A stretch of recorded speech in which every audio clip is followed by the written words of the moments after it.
plays Pathfinder, episode Zempe Homeward Bound, Bound for Trouble. So, we're going to go to our group. Where are we? There you go. Ah. Drew, would you like to give us an overview of what happened last game? Absolutely. So let's see. Zempe, after having a fever dream, blipped out of Telfreyat and went to Gimblehop, or just outside of Gimblehop, where he was under the impression that his dream may come true, which is Gendor coming to seek revenge after Zempe took his familiar and his way to cast spells and put a pretty big hurdle in front of him to continue his magic using. So he teleports to the outside of Gimblehop, outside the gate that takes you into the Fey realm. It's kind of an extra protection that Gimblehop has. And after hearing some mild rustling, ignored that and went into the town. Ominous noise. It's fine. Yeah. Meh. Reconnected with his family. Was having some bowel issues and ran past his mother and destroyed the bathroom. Made his dad real proud. For 7 minutes. For 7 minutes. And basically just spent that evening reconnecting with his family. He took a bath and was moving through all of his traumatizing, reflecting on all the traumas that he had experienced over the last few months with the group and Brooding. the chasm, and just getting his feels out. And then he met a Peter Normal who brought a delivery of buttons over to his family, and they had gone to school together. And the very next day, his parents ended up going on vacation and ignoring the dream altogether. Didn't care. And so Zempe went with Peter Normal and helped him at his button shop, and then went to the hospital, the doctor, to get checked out for his ailments. And then they went to take care of, I forget the name of the creature. Oh, in the mines? Yeah. Of the bullet? Yes, so we were told there was a bullet to take care of that needed to be exterminated up in these mines, and so we went up there. There ended up being 3 bullets, and we took care of business. Zempe really wanted to keep the little baby one as a pet, or some kind of a creature that could live in town and be tamed, but it didn't work out. It got squished. Yeah. Yep. Blasted it. And from there we took. They had a skirmish. So to get to the mines, they had to go across the ferry in this little body of water, and the humanoid taking care of the ferry started being really manic about wanting to get into Gimblehop and wouldn't leave Zempe and Peter alone. So they ended up having to kind of fuck them up for a second.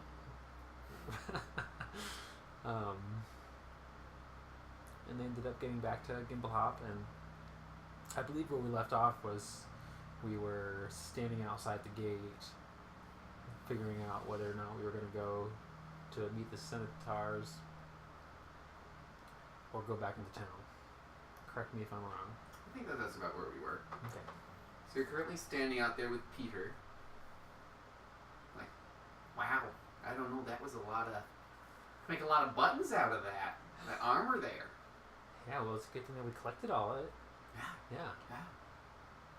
So, how much do you want?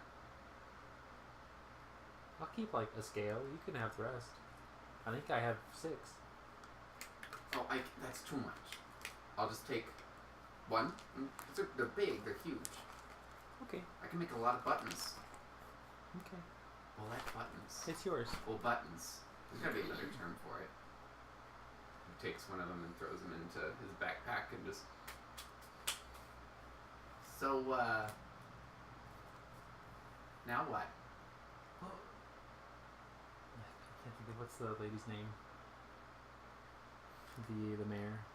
Was it Miriam Markopolis? Yeah. Or no, Ursula. Ursula. Ursula wanted us to take care of the Minotaurs, the Centaurs, right? Do you know what's going on with that? No, I'm mostly involved with buttons. Well, and button orders. They haven't interfered with the orders, so I can't do Danicka's accent, so Minnesota. Well, maybe we should find out what's happening with the Centaurs before we go and take care of them. Maybe we should ask about what's going on with the Centaurs before we go into possibly dangerous territory. Yeah, that's what I'm saying. Okay. Do you want to get the door? Yeah. The door forms back into its arch. You walk on through. I'll peek through behind us. Before the arch collapses. Mm-hmm. Roll perception. 19. Doesn't seem to be anything going on. Okay. To the best of your knowledge. Okay. I'm real paranoid. You are. Ever since they said that you might have led him there, you're like, you're right. Shit. So you're currently in town. Probably 5 or 6 by the time you make it actually inside from your walk. Mm-hmm. Starting to sunset a little bit. Mm-hmm. You're not quite sure what season it is, but you're probably thinking it's closer to fall. Okay. So I would like to... who's like the local authority in our village? I'd like you to roll knowledge local for me. Okay. Natural 19. Plus 10.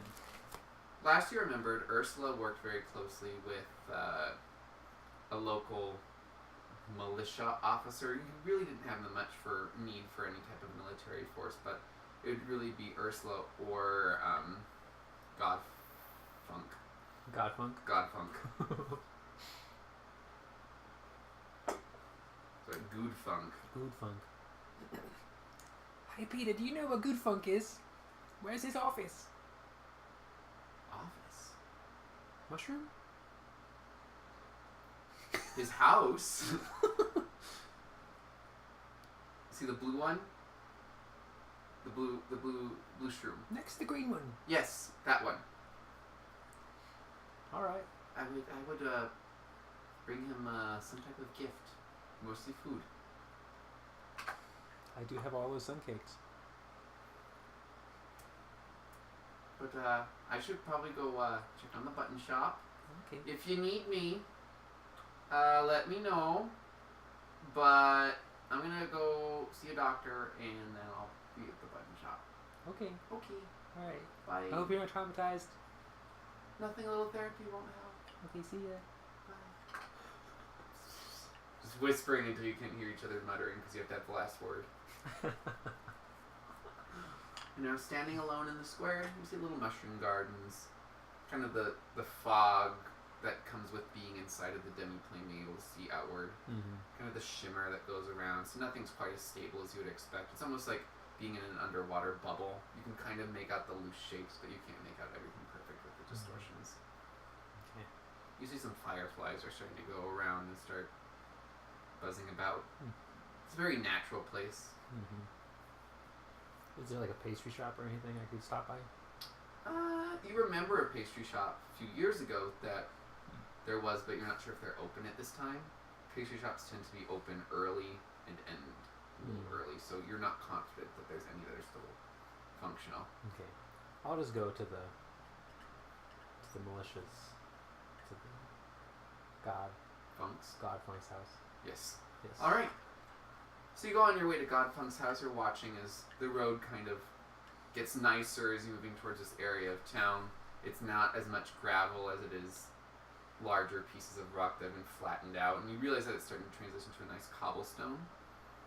So, as you make your way towards the mayor's house, and you realize that the mayor's house that you were actually at is two buildings down from the house. Okay. So you make it up to the door. The door's ajar. I'll knock on it just to make noise. To see if anybody... Make a strength check to see how loud you are.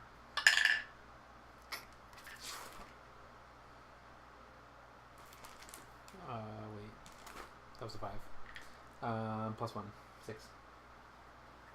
A little timid. Just like, I haven't been here in a while. And you think I'm a murderer? If anything was there, they had not heard you. There's not any sort of reaction, noise. I'll holler in to the crack. Oh, what are you yelling? I'll yell, I'm looking for the militia! Is God Funk here? There's silence. There's not even any light going in, and the only light that you see is the faint light coming from the doorway. You see kind of the outline, because you have dark vision, right? Uh-huh. You can kind of see, you see the general shape of what things are. You can see that there are pictures or mirrors on the walls, but you can't make out any sort of texture to them. Mm-hmm. See a fireplace, a bed, stairs going both up and down in the back. It seems to be fairly in order. You see that the fire looks like it's recently been put out. There's still some heat being put out that you can kind of feel emanating from it. There's a plate on the table with a half-eaten piece of bread. Some mushrooms. Shocking, I know.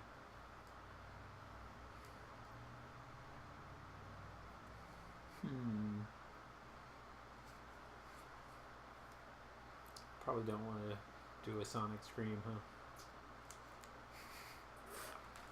You can always try. That causes damage, so I'm not going to do that.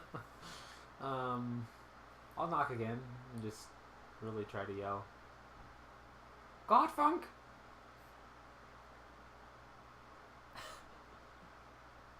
There's no response.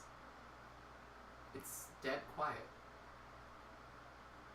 Okay, I'll pull the door shut and leave. Okay. Just... Where are you going? To the mayor's house. Okay. Stroll on up. You see the little foreboding door, the gothic design of this building. Currently standing on the front lawn. Hi, Yes. I'm back. Who are you? I'm Zenpei. Senpakut. Men's bar. Oh. I was working. The rumors were true. You see this little slit and these eyes are staring at you. What rumors? Bright brown. That you're not dead. Or undead. Are you undead? I'm not undead. You sure? I'm alive. How sure are you? Pretty sure. Is there a test for that?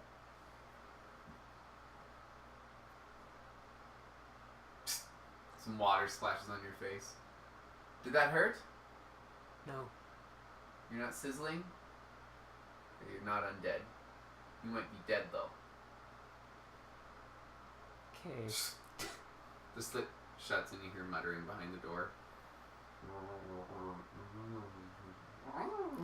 I can't hear you!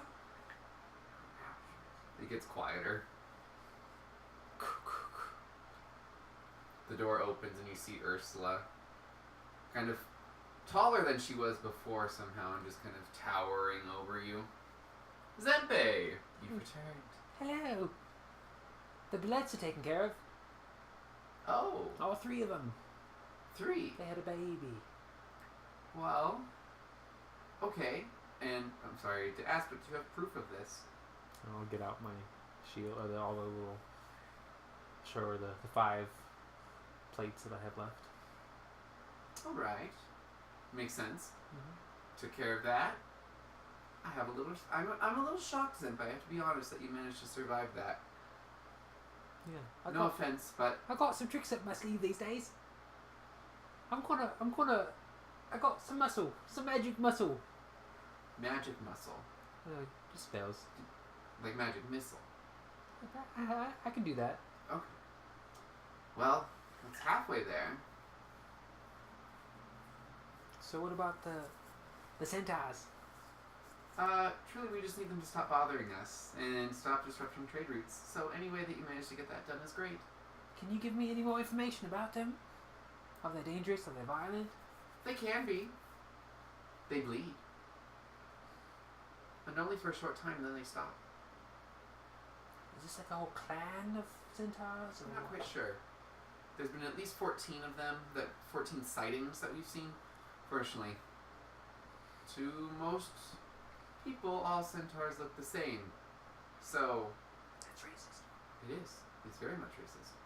And not very helpful when you're trying to keep track of how many there are.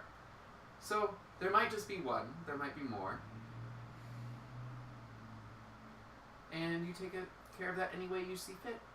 I don't need to know the details. I just need to know that it's done. Do you know where I could find him? In the forest. They make their presence known. Okay. Anything else? Should I prepare anything? Whatever you think you need. Truly, Senpai, this is a mission all on your own. You said you have some magic muscle. Let's see you use it. Okay. Are you going to take care of that tonight, or should I see you tomorrow? Probably tomorrow. Okay. Well, I should rest first. Prepare my spells. take a bath? I took one yesterday.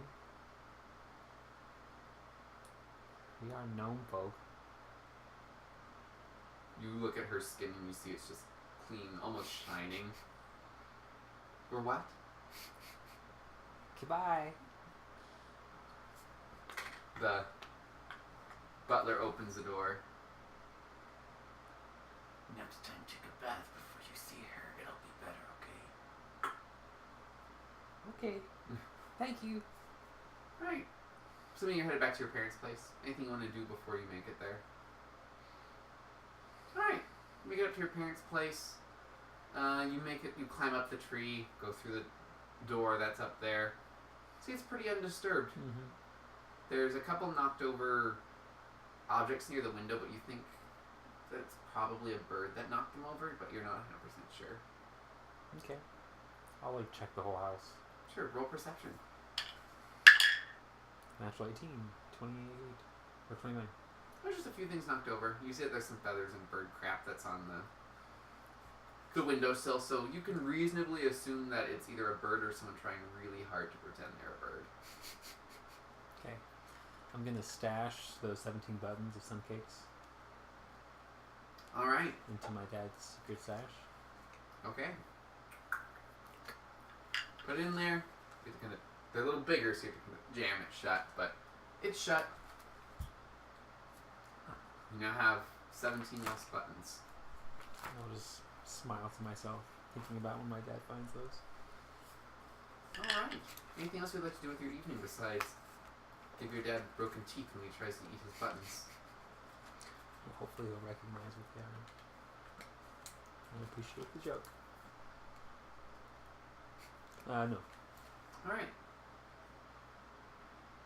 Roll perception for me as you're laying in bed. Where are you trying to sleep? At the bed that popped up.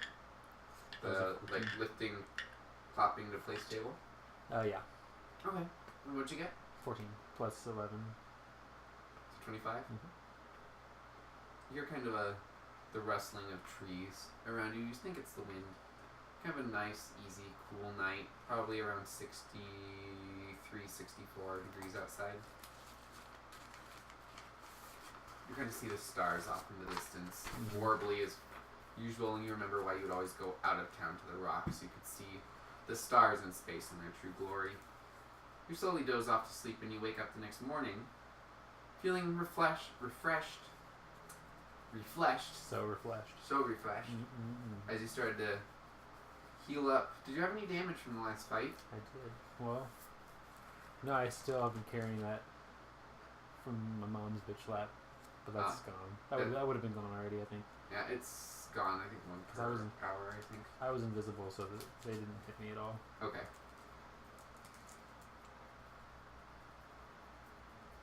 Okay. Alright. You wake up, you do your ritual, assuming you're scavenging for breakfast. Yeah, I'll hang out with Feor and see what's in the cupboards. When you start going through cupboards, you see that your parents have transitioned to more healthy food. There's a lot of flax seeds and lots of very generous fibers. There's even a bottle of prunes. So like oatmeal? Like your size, like size of you, prunes. You see it's about halfway down. You see that there might be oats that you could turn into oatmeal if you spend a little time on it. Yeah, I'll make some oats and oatmeal, and I'll dice up some prunes and put it in there. Sure, roll a craft check and add your intelligence modifier. Actually, just add your intelligence to that. That would be 9. It looks like oatmeal. You fashion it together. It has the right texture, but as you bite into it, you find that the parts of it that shouldn't be sharp are very sharp. Mm-hmm. You manage to get it down. You just try not to bite down too much and just kind of let it all flow. Mm-hmm. You realize you haven't made oatmeal in a very long time. Yeah. You kind of lived a good life on foods that people buy for you and booze. So you finish your meal. You clean up. What would you like to do? I'm trying to think of who else I might be able to get some information from about the centaur's location and demeanor. Roll knowledge local. I'll be wanting to find foragers. That's 15. Probably people that venture out are going to be more your style, so any type of person involved in policing or probably, as you've gathered, merchant folk. Mm-hmm. People who are doing any of that type of traveling shop Mm-hmm. or hunter-gatherers. Yeah. So I'll go down to the market and talk to the merchants, and I'll see. Try to find people who would have been affected by the centaurs not letting trade Alright. happen. You walk down there, you see that there's a lot of empty stalls. That even less than yesterday, so you figure something must have happened in there, but you see some regular useful people that you remember before sitting about. The wares that are produced in town are very abundant, but anything that you would deem exotic has significantly increased in price from what you remember. Mm-hmm. Okay. There's about 3 of them that are near you, all gnomes. None of them look particularly remarkable. They almost look like they're twins just by how similar they are. Brown shoulder-length hair, brown eyes, green jacket. But they're all involved in different groups. You think this might be something to do with some type of guild that they may be entered in. I'll go in the nearest shop. Alright. The nearest stall. Hello. Hello there. How's business today? Business is not booming, but business is business. I don't Are know. you looking for anything in particular? Well, I'm curious about the situation with all the empty stalls and the centaurs. I'm curious about the centaurs. I hear they've been a problem for you. Where did you hear that from? From the mayor. The mayor is incredibly out of touch. It's not centaurs that are causing the problem, I can tell you that much. There's something out there causing this, but they'd like to blame the centaurs because the mayor would like to take out the centaur population that is threatening the outside of Gimblehop because she wants to expand the territory. Well, that sounds like a political mess. Definitely. But you'll see centaurs, but none of them have engaged with us, and if anything, they've provided protection. So what's bothering the trade routes? Whatever is pretending to be centaurs.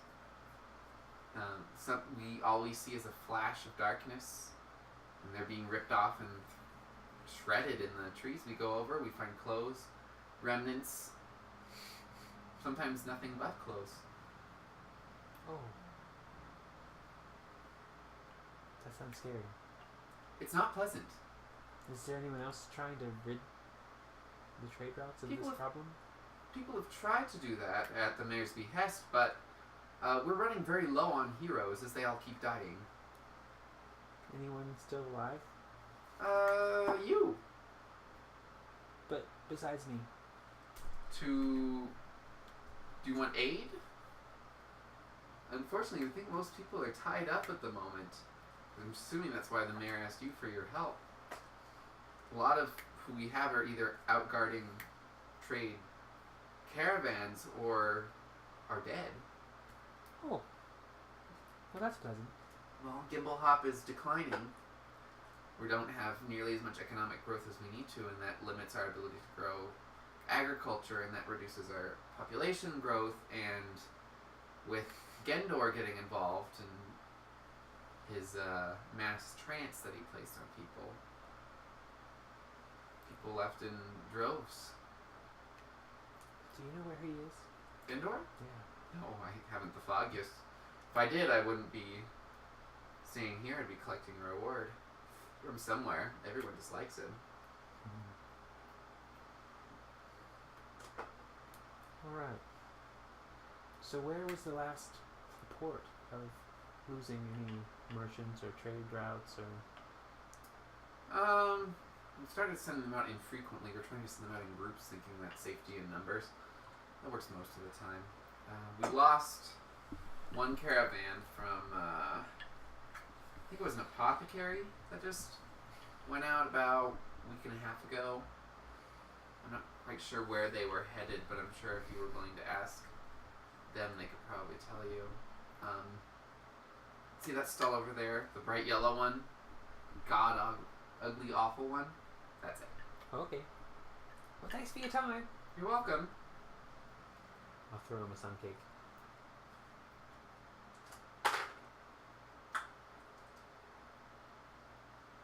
A little stale, but thank you. Just need some milk to dip it in.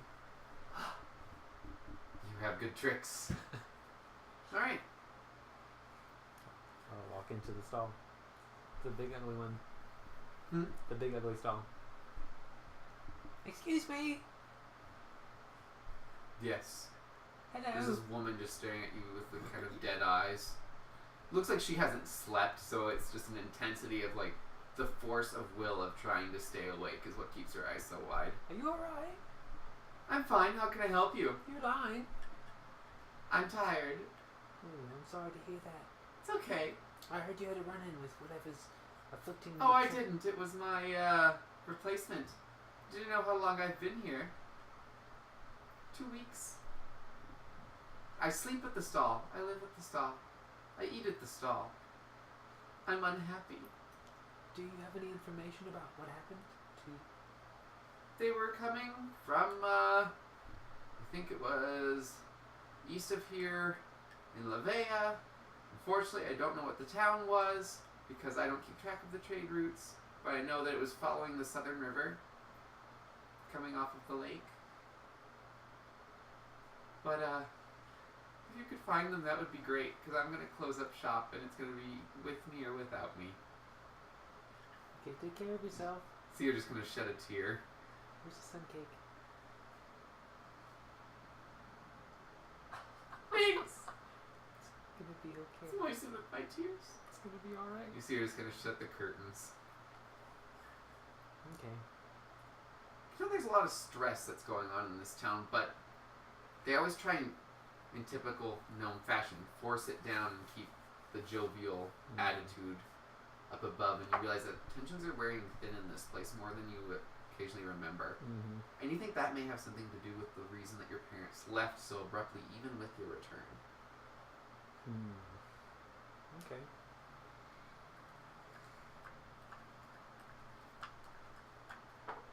Well, I guess I will head back out of town. Right. Go to the door, arch collapses. Mm-hmm. You're now outside in the forest. And I'll bring Feor out. Alright. Hey, Theodore. So it seems like our situation's a little different than the mayor thinks. Okay. She thinks it's the centaurs that's taking care of an issue with the trade routes. Did you ever have issues with centaurs when you lived here? Not that I can know. They were friendly enough. Did their own thing. Kept to themselves. You speak up a little bit. Yeah. They did their own thing. They kept to themselves. Okay. Well, what do they think it is? I don't know. Maybe we should find them. Do you really want to find something that's been destroying caravans? I mean, this doesn't sound like a good idea to me. I mean, we should probably find the centaurs first, at least. If they are centaurs. If not, then you're finding the creature that is killing and maiming. It's true. So, is this the final plan? How long did you think about this? Well, I was thinking about finding help, but there doesn't seem to be any help. Well, you kind of left all of the help that you had when you teleported over here at a moment's notice. That's true. I don't think we're going to have too much help.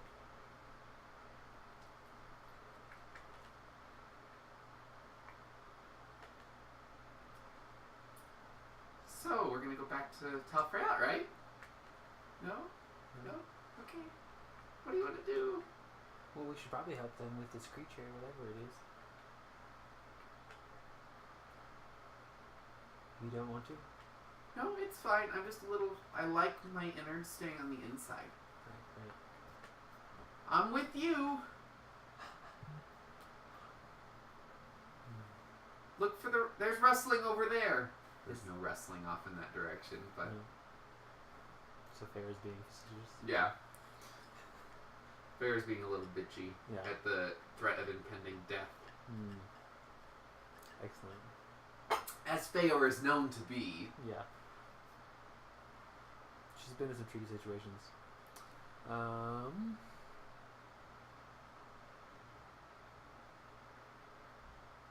Roll G Wiz.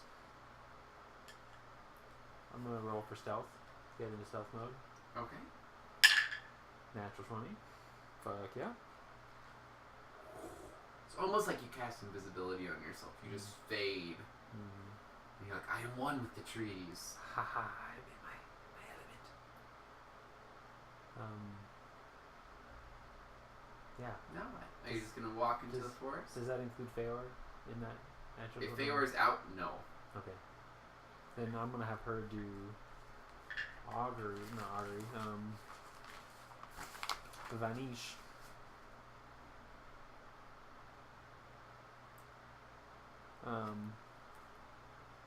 Feor, how about you climb in the trees and just stay a little bit ahead of me, but safe up there. And I will message you every once in a while, and we can. And if you do hear anything strange, come and tell me. I know that you have keen perception. You are very detail-oriented. Okay. Good plan. Feor skitters up into the trees. What's Feor's movement speed? 30 feet. And climb bonus? 20. Okay. And she can also fly. At 5 feet, though. Yeah. Feor just... kind of flies around and is moving up in the trees. Feor's perception?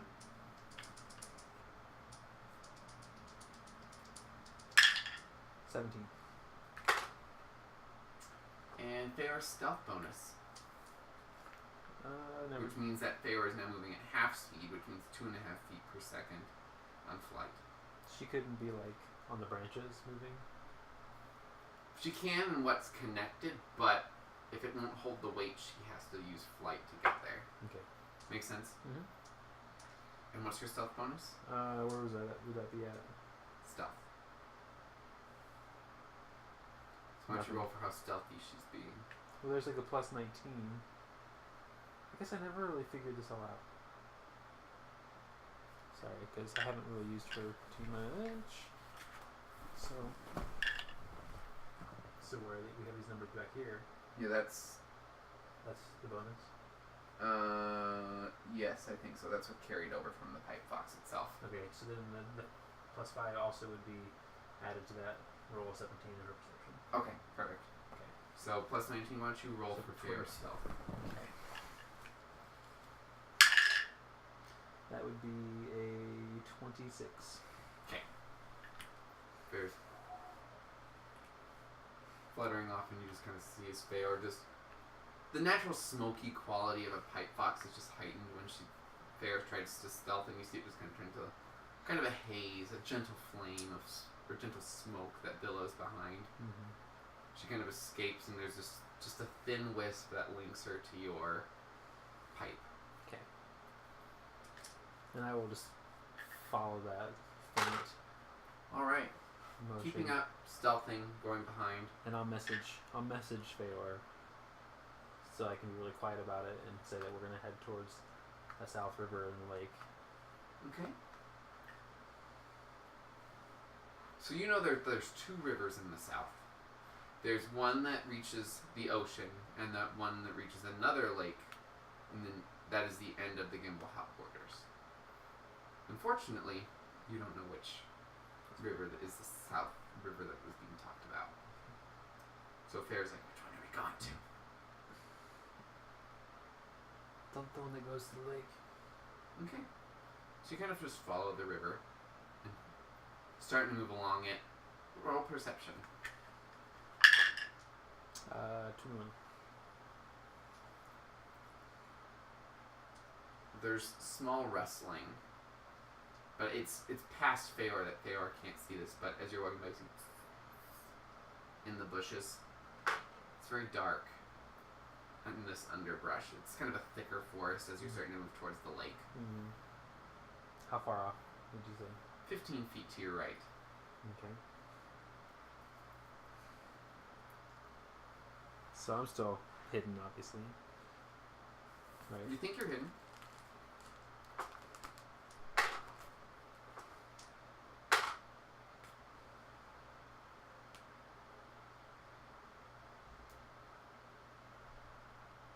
I'm gonna send dancing lights by the bushes and down into any kind of clearing, any opening, but away from me.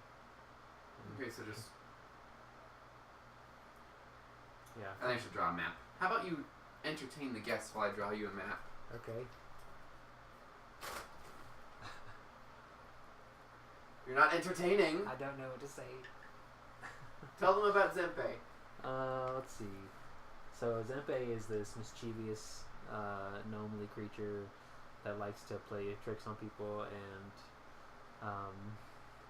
finds humor and small trickery, mostly where people wet themselves and get embarrassed. Hopefully, when he gets away with it, and they don't know that it's him with his prestidigitation. Let's see. Yeah. He's really focused on trying to come back from all the fucked up shit that he was a part of with Gendor and changing his reputation with his hometown folks. And, yeah. Very interested ever since Animaxis has opened his world to other creations of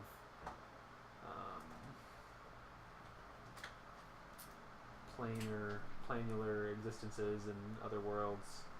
He's very interested in that type of thing. Yeah.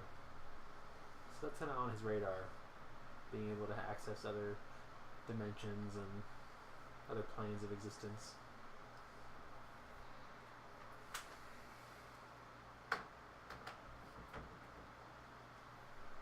Alright. Let me get you switched over. And then do a laser.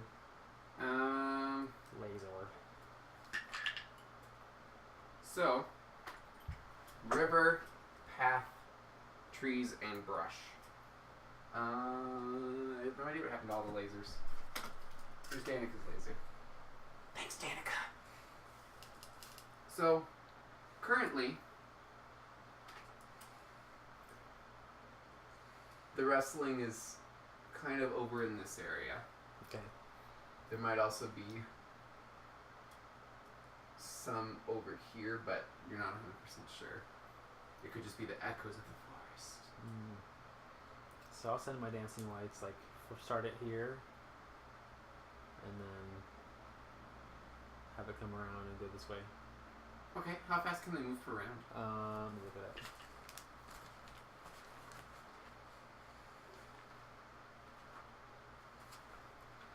Actually, I don't know if it'll be in there. It should be.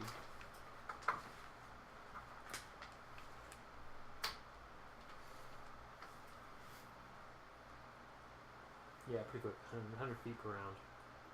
Okay. And I'm also going to cast Ghost Sound and So- have that follow the lights. Okay. What noise are you going to have it try and make? Like a squawking, hurt bird. Okay. So you cast both of your spells and you just go... And starts drifting and drifting, drifting.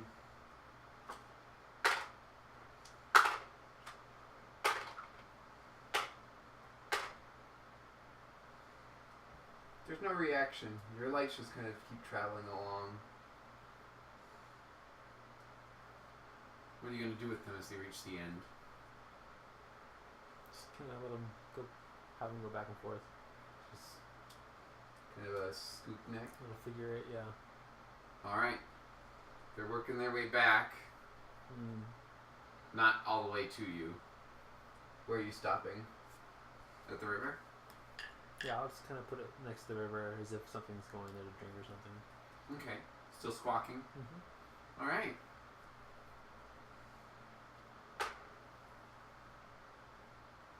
You watch as a rock is thrown from this tree at the lights. It hits and passes through it. I'm going to continue to stay as hidden as possible and see if I can't get eyes on what might have thrown it. You see this tiny creature holding a doll and a scrap of blue cloth. It looks like an animal skull on a skeletal body, and it just kind of like climbs down the tree and goes to the lights. And is looking around. It's very small, like gnome size. So it's just.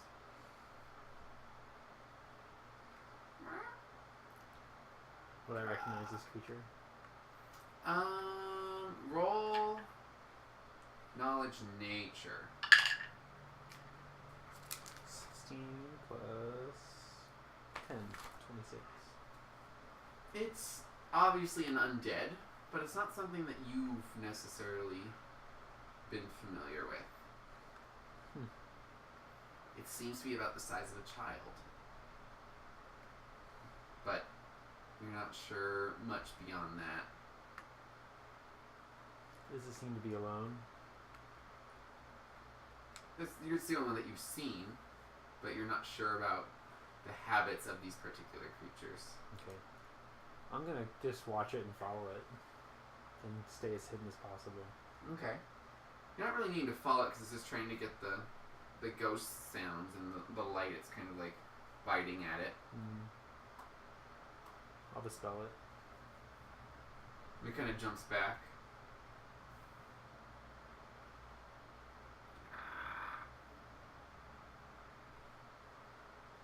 And it goes, food. No food. Do I understand what it's saying? It's in common. Okay. And it's just hanging out by the river. It just kind of sits there, doing nothing but just staring blankly ahead, which is just slightly off of where you're currently at. Can I use message to try to communicate with the creature? You can certainly try. Is it a will save for message? Good question.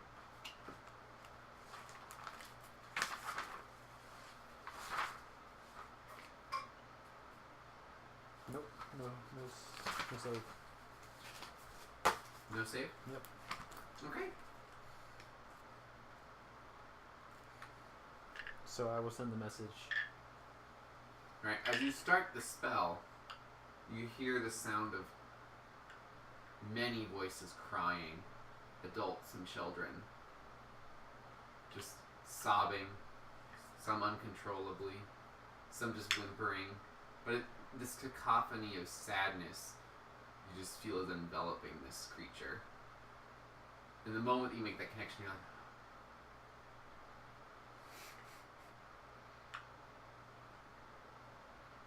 I don't mean you any harm. I'm just curious as to what you're doing out here.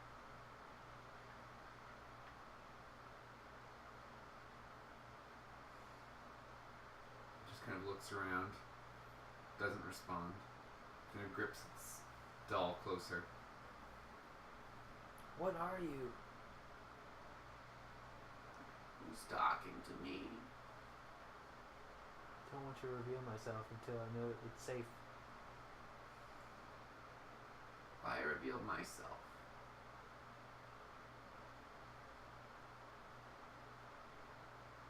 Am I safe?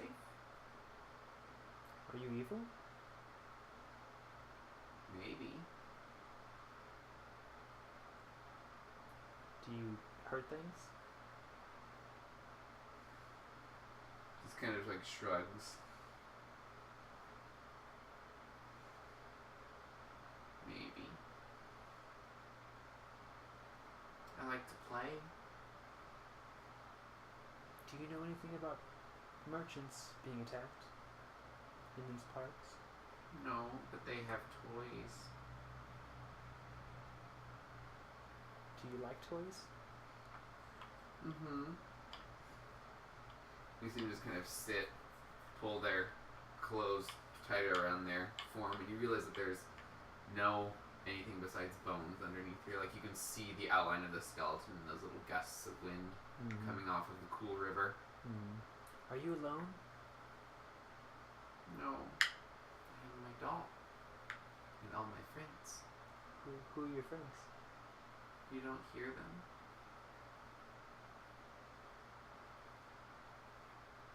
So are there more of them? You don't know what that means.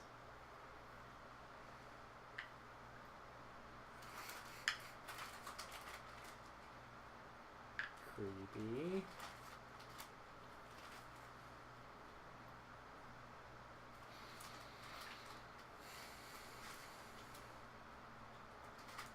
So you have no idea what's been attacking the merchants, I only like to play. but you're out here in the woods a lot. You haven't seen anything? I used to not live in the woods. Where did you used to live? I had a house. In the family? No. There was a lady who took care of us, though. Were you an orphan? At some point.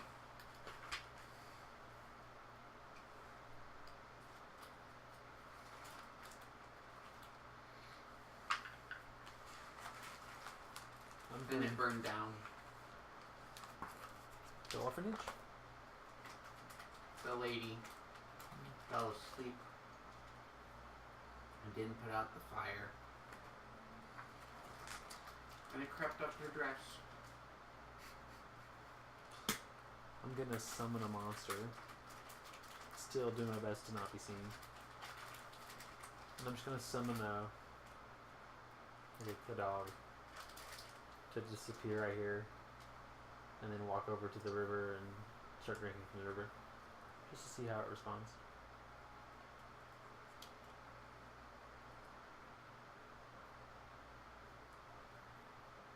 And reaches out and tries to pet the dog. He's petting it. This isn't a real dog.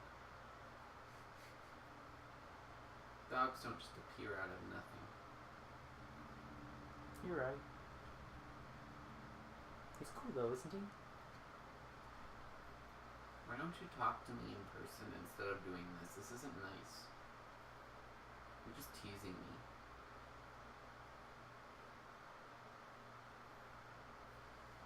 Roll perception.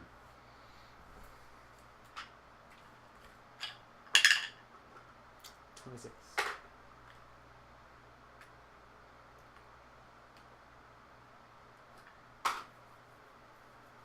Okay. Nothing? Nothing.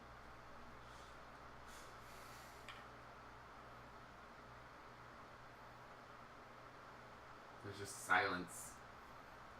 The child is petting the dog, holding its doll. I just want you to know that I'm not here to hurt you. Okay? Are you here to play with me? Well, I need I'm investigating the merchants that are going missing. I just want you to play with me. That's all I want. What do you want to play? To play tag. But is this safe? Is this a safe neck of the woods? It's safe enough for me. I don't get hurt. Well, I might. Huh? I might. Well, don't be stupid.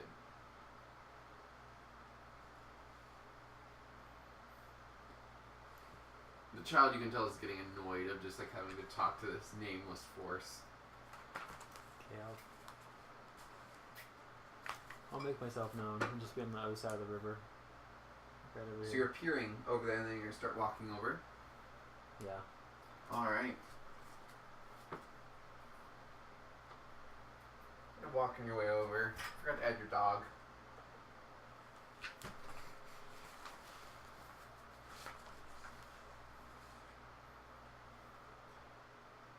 As you reach that tree, you hear the sobs around you.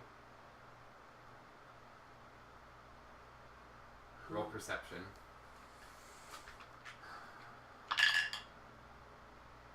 Uh, 13. You feel this thing land on your back. Is it the creature? It's not the creature, because the creature's still across the river.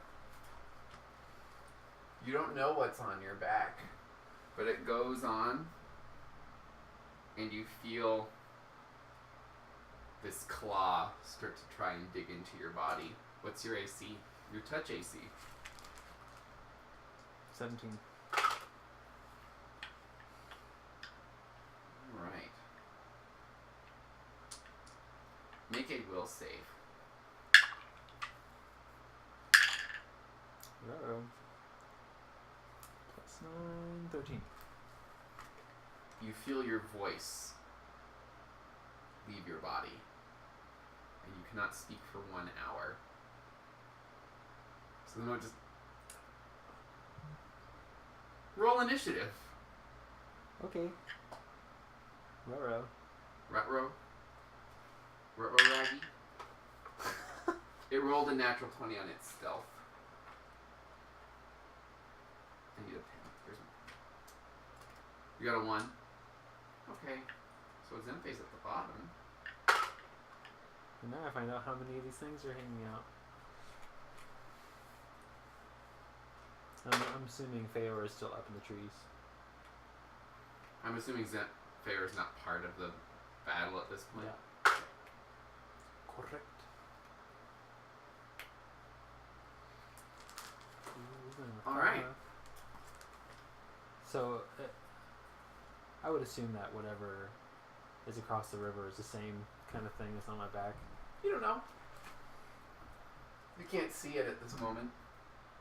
Out of the shrubbery, you see one of the very similar creatures just kind of working its way over, and it's moving its way through the river, and just kind of stops, and you hear the sobbing again. You take a -1 on attack, damage rolls, and will saving throws.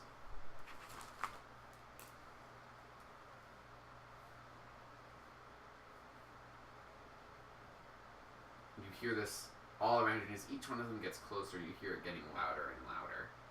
So that was attack, will saves, and... will saving throws. What was the third one? Attack, damage, will. Damage.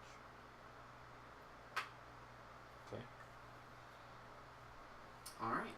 The orange one goes and tries to take a bite at your neck. What is your normal AC? 19.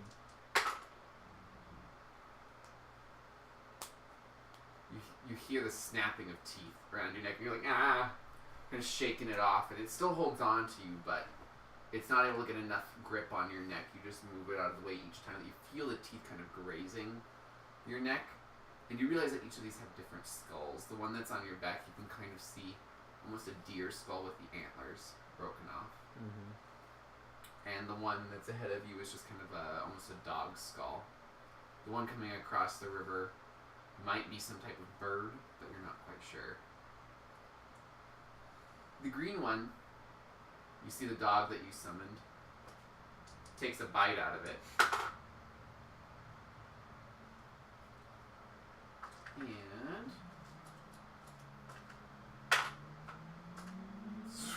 it fades out of existence.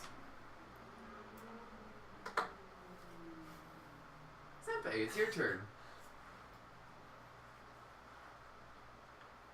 Fair's not part of this, right? Correct. So I'm going to.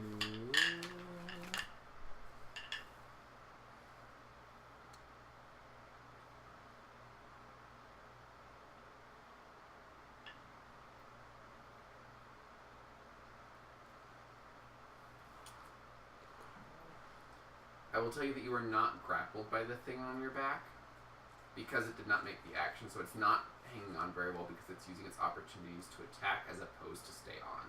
Okay. Well, now I'm gonna Heaven's Leap, where I'm planning on using Silver Darts, which is a cone. Okay, so with Heaven's Leap, what does it read? Are other creatures on part of you, do they count? I don't think so. I think it's just me. Let me just double check. That's one I don't I have think. printed off. Okay. I think that's correct, but I just want to double check. Pantomime. A little bit.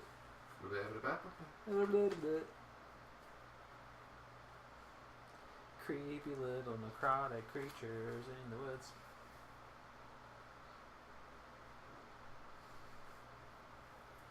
Okay, here's Jester's Jones. Should I assume that this is what's fucking with the... The destination must be on solid ground. Teleportation cannot enter spaces by nature. Hazardous to the creature you are teleporting. Okay, yeah, so you... Where are you going? I'm gonna go, like, here. And I'm gonna use Silver Darts in a cone that hopefully would get everybody. How big is the cone? I think it's a... Good question.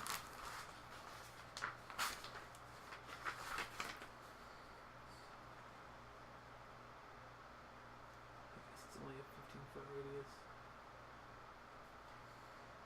You would need to be, like, 5 to... Yeah, you would need to be here in order to get them. Or...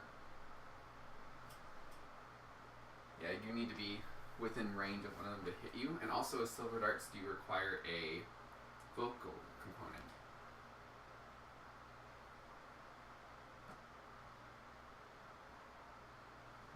There's no verbal?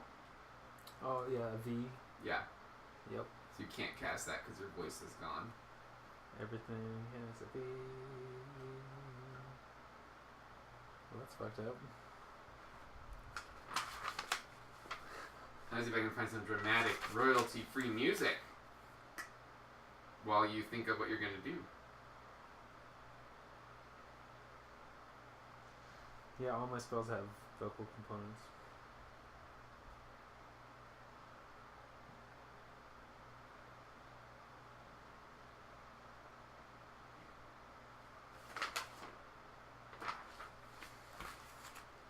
Like, literally all of them.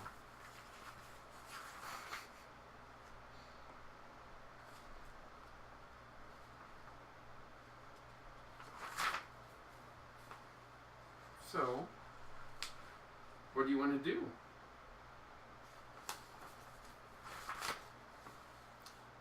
I probably need to get the fuck out of there. That's what.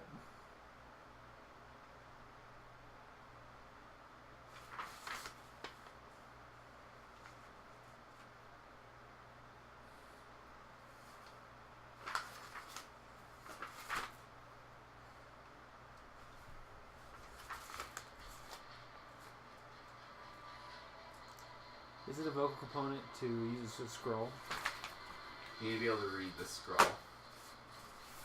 However, your throwing your staff is not one of those components. Also, Heaven's Leap you can do because it's a hex, so it doesn't require a verbal component.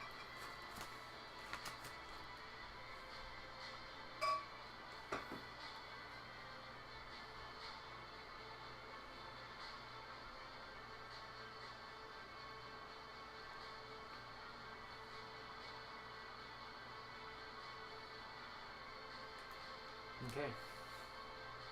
Yeah, I guess I'm just gonna have to attack with Alright, so you're taking my out quarterstaff. Yeah. Alright, so you use the rest of your action to take out yours. Alright, you pull out your quarterstaff. You see these creatures that are always kind of looking at you. Some of them have little glows in the back of their eyes. Let's see.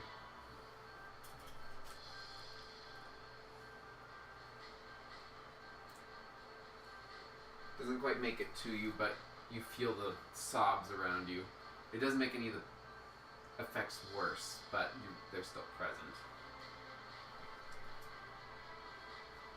The orange one, you get an attack of opportunity as it runs behind you.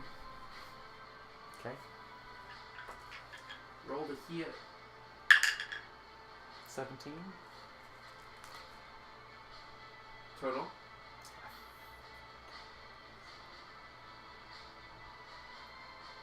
Do I have my strength modifier? Yeah, remember this, the page, the quick reference page we did? It says what it is. On the... Okay, so you add your base attack bonus and your strength modifier to that. Okay, so... 25. 25? Yep. That hits. Roll damage.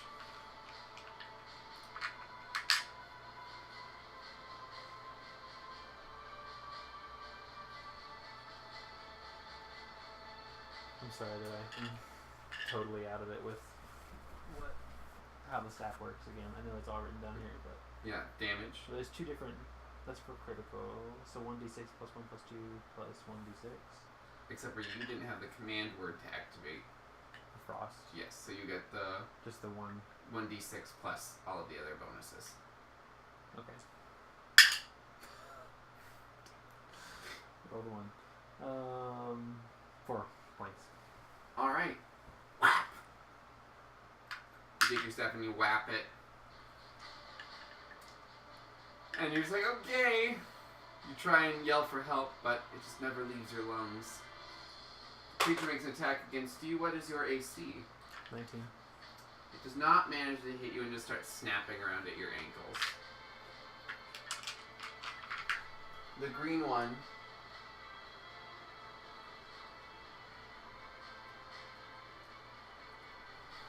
just kind of like leisurely hopping along the path. Doesn't even have much of a care in the world. Zempe. I'll go ahead and attack the orange one again. Okay. 13 plus 4. You're gonna need to speak up a bit. 18. 18th, that hits. Okay. Just barely. 5. Alright. Whap! This time you see a little crack appear in the skull and it just looks up at you. Why? You're attacking me. Is this a game? You're gonna play with us. And the blue one moves up behind you and gets its flanking bonus. The natural 20. And the natural 1.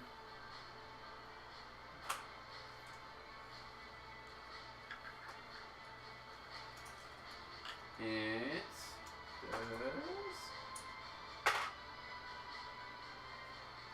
2 points of damage, and you make a will save.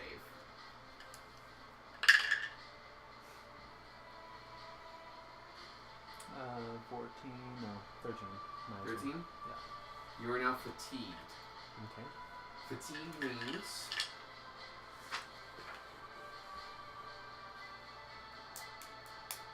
you can neither run nor charge and take a -2 penalty to strength and dexterity.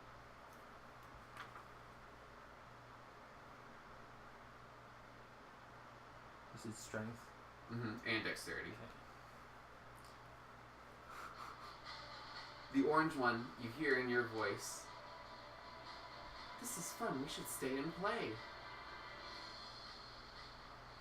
And then it just kind of like goes around and starts nipping at your ankles. What's your AC?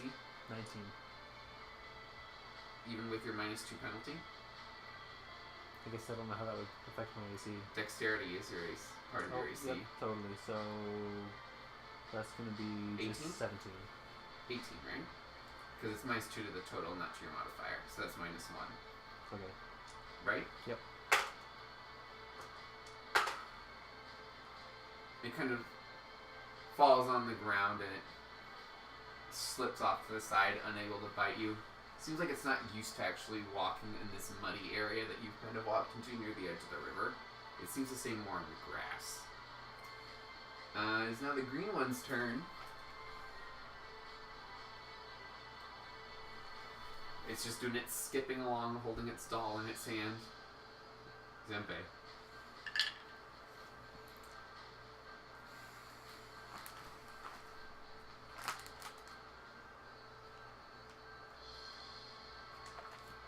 All around you, you just hear sobs, screams, starting to get to you. Like you're not used to this much sadness. Mm-hmm. You have flashbacks of destroying people's homes, well, watching them be destroyed while you sat there and watched. And like, oh God. Okay. It's even drowning out the sound of the river. Okay, I'm gonna use my mage hand, or my hand of the apprentice, and even though the one is like right there next to me, because it gives me a +10. Okay. And then I'm gonna go for orange again. Okay. Natural 1. Roll to confirm. 8. Your staff flies out, and you forget to tell it to come back. So your staff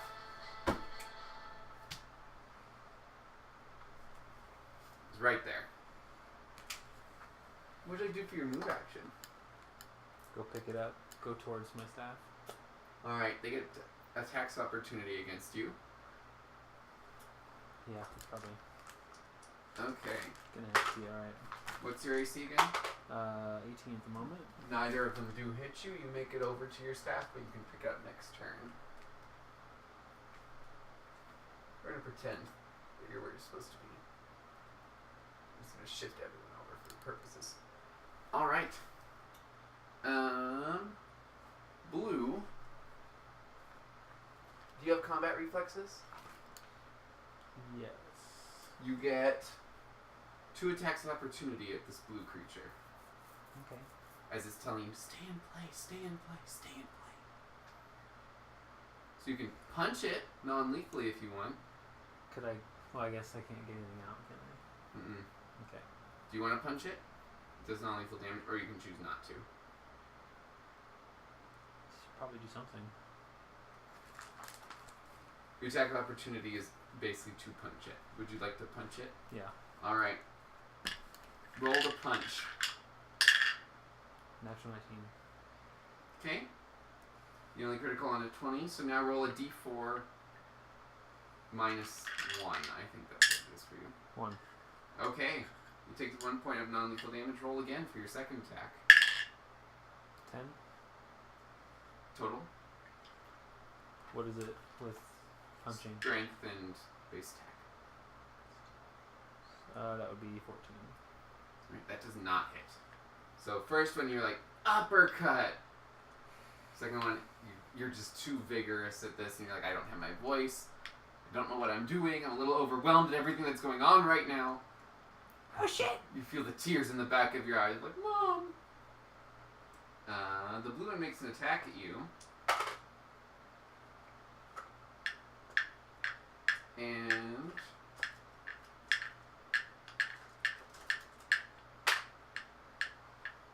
you take 1 point of piercing damage and make a will save. Come on, dice.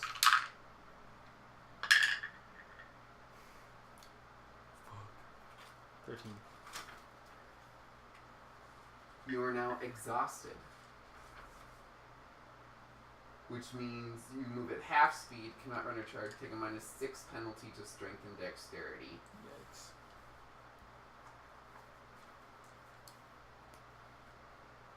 That does not stack with the other penalties. This replaces yeah. them. Okay. The orange one moves up to you again. In your voice, let's stay and play. And then he goes to bite you. What's your updated AC? I think it's -3 if it's a -6. Okay. So that would be 16. Does not hit you and just, again, snapping at your legs. The green one comes up to you. We'll stop hurting you if you promise to stay and play. You're just vigorously nodding. Yeah. Promise? It holds out its hand to shake your hand. Promise to stay.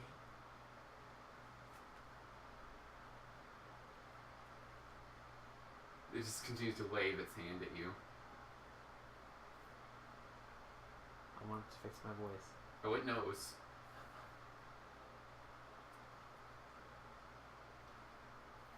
If you're not gonna promise, we're gonna make you stay. You shake hands with it. You feel this dark, bony hand, just kind of like. You feel a few sinew remains that have been attached to it. And as you get closer, the sobbings are loud. There's the dust. It's like, what do you want to play? Hide and seek. I can't say Yeah. Is my voice back? No. Oh, that'll come back later. Naturally, I can't do anything about it. It's stuck. It'll come back. If you play with us, it'll pass faster. So, you're now very fatigued. So you're like, you're exhausted and trying to stay awake. Maybe you should sleep. That'll help. You just, no? Alright, so you're barely moving around as these kids are... Now they're running around you trying to play tag. It's about 5 minutes and you're just exhausted. You are fighting to stay awake every minute of this. They're running around there playing. Someone is using your voice.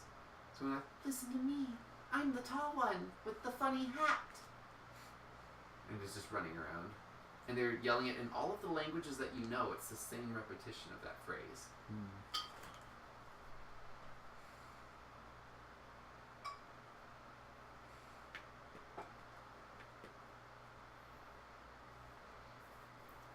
What would you like to do? I'm gonna get out my tea set. And I'll like gesture like Roll diplomacy with disadvantage.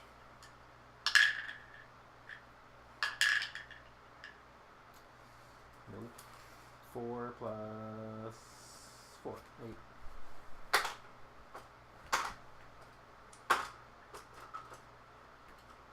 They try to sense motive on you. Roll a bluff or diplomacy. Which one are you rolling for? If you're trying to do something nefarious, I would say bluff. I'm just trying to pass the time with them. There's okay, you must be tired, huh? I might also be trying to fix my throat, but Yeah. So you're making your tea, they're sitting with you. About 10 minutes pass. They just kind of are imitating your voice. Kind of running about. Are they drinking tea also? Holding its doll. Yeah, they're trying, but it just pours out of the hole in the bottom of their jaw. Mm-hmm. It's like, this isn't very fun.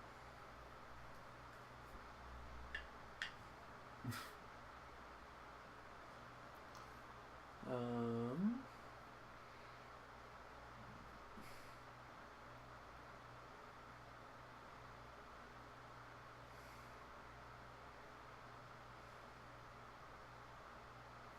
don't know what they would enjoy doing. I don't know what.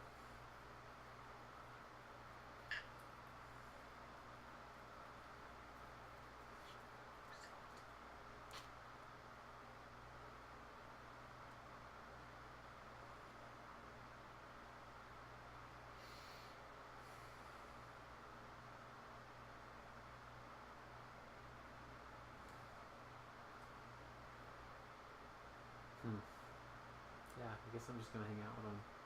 Alright.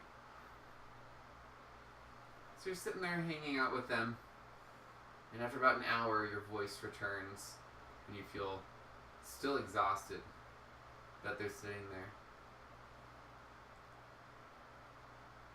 Hello again.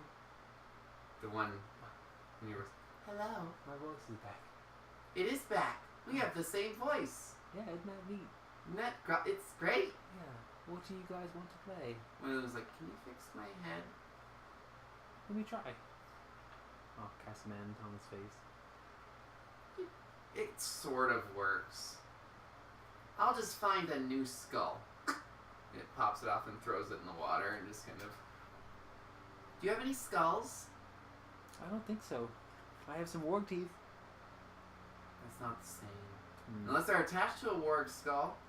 That would be cool. So what do you guys... Are you gonna stay and play? What do you guys do out here all the time? Try to play. What can we play? Am I still fatigued and exhausted and all that? Yeah. Yeah. You will need to do a full rest to get rid of those. Okay. So I'm really tired from our... You can sleep over here. Promise I'll be safe? We'll keep you safe. You promise? Uh-huh.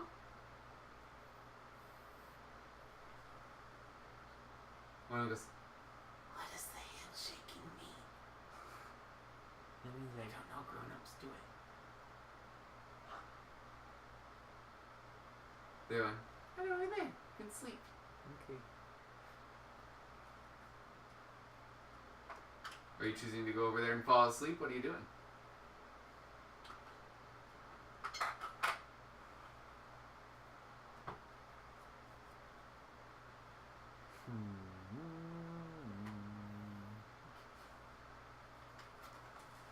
I think it's as sketchy as hell. Yes, but you're also exhausted. Yeah. I mean, you could certainly attack them. They're kind of sitting all around you, but... Yeah, I'll go to sleep. Alright. And hope that Feor is just like watching up in the trees. Or would you say Feor is away? I'd say Feor is just not present. They're probably watching, but not in any way that you could probably find them or reach for aid.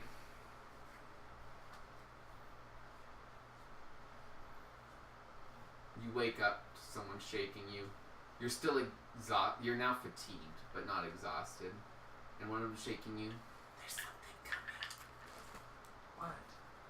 It's the bad thing. Is this bad thing after you?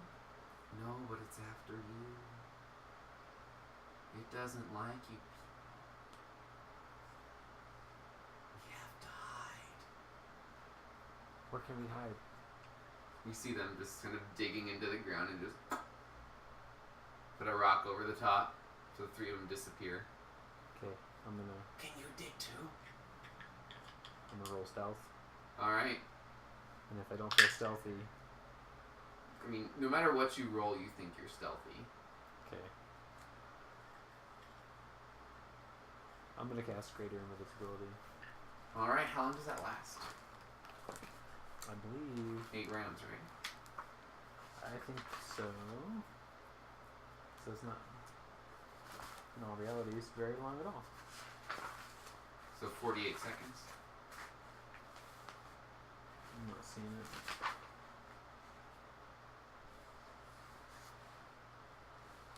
Isn't it a 5th level spell?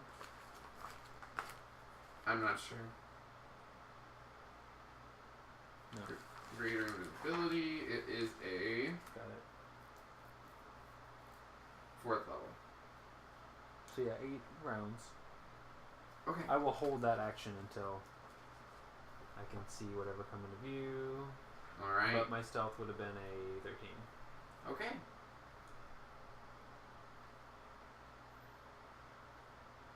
You see this tall, lumbering creature. Really long legs, bony body, kind of has sinew about it. It has like a green tinge to it. The moon is up. And all that you see, like where the head is just a giant mouth. And it's dripping. And one of the things pulls at your robes. It's pulling at you. It can do things to your face. What? And they're just kind of like, don't let it touch your face. Okay. How far away is it? We're going to switch back over. You're kind of hanging near the same spot. Goodbye, phone. So you're kind of hanging over in this area by the trees. I want it anyway. It's currently on the road in the distance.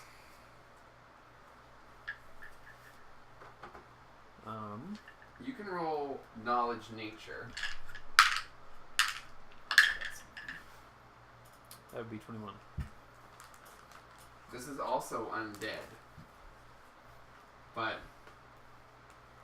you're a little bit more familiar. You're not sure what they mean about changing and hurting your face, but this creature does drink flesh and memories.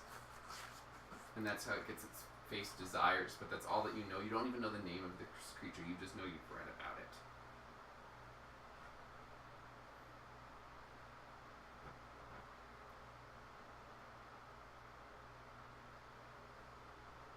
What's the scale to the map?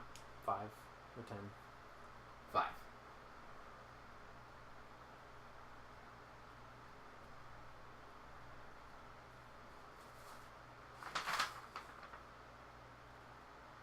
What languages do you speak?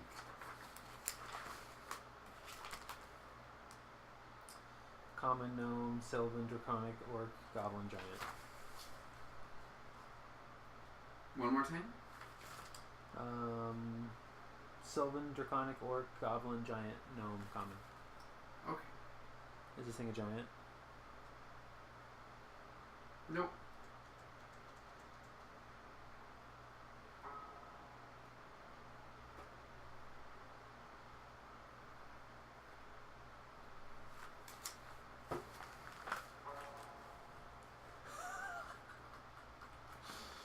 Damn it.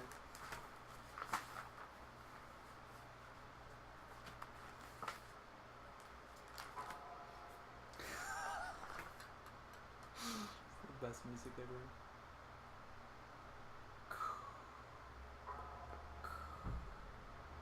I'm gonna cast Fox's Cunning for sure. Right.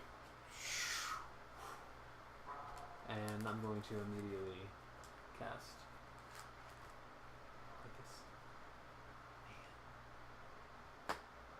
So you've cast Fox's Cunning.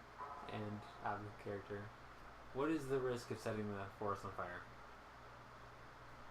You don't know.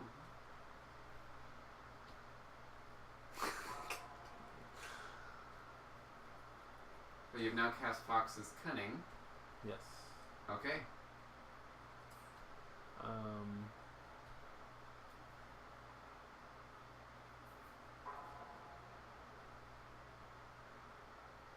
I'm The gonna creature then turns to you. I'm gonna cast Prismatic Ray. You didn't get that turn yet because you just cast your spell. It turns over to you. And its mouth opens wide. Prismatic Spray. It's right there. You get an attack of opportunity. Do you have your quarterstaff out? I would say by now I would have reclaimed it. Yeah, I mean, like, you reclaimed it, but did you have it out? I would assume so. Whack! So you get an attack of opportunity against it? Okay. So we haven't rolled initiative though, have we? Nope. Okay. Natural 20. Alright, roll to confirm. To confirm, I have to get above a 10. You have to be able to hit it again, so you have to beat its AC. Okay. 18. Plus everything else? Yep. Plus. No, I mean, what's the total? I need to know the total. Okay. Plus 4 plus 1. Or plus 4. Even with the negative. Yeah, so just plus 4. Okay. So you 20. managed to critical, so why don't you roll damage on that? And I think with your icy burst, you do bonus on a critical, right? Yep. If critical, I do 1d6 times 2, plus 1 plus 2, plus 1d10. 1d6 plus 1d10. Yep. Cold. Alright, why don't you roll? So 2d6s and a d10. Is the d10 this one? Yes. Okay.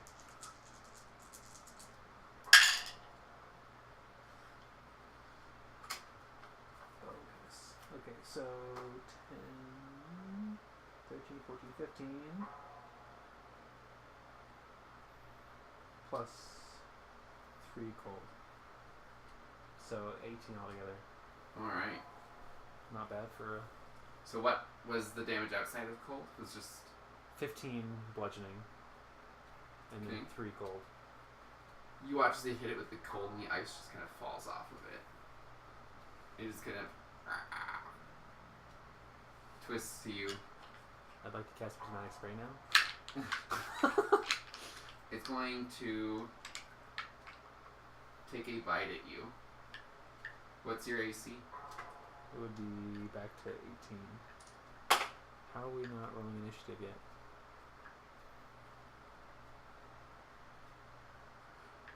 Because you both got on a surprise round because it was stalking you and you were stalking it. So, rather than having you guys roll initiative for the one thing, we're just going to do this and we're going to roll initiative. Okay. Because if not, I'm rolling initiative for 2 things. I'm gonna roll so high. You are. I'm going to be so proud of you. So you take 1 point of piercing damage. Would I have healed at all when I was sleeping from my little You healed 3. skirms? That's my full HP. And, because you slept 3 hours. Okay. 50. Make a will save. You still hear the sobs around you as the creatures are underneath you. 14. You take 2 points of charisma damage.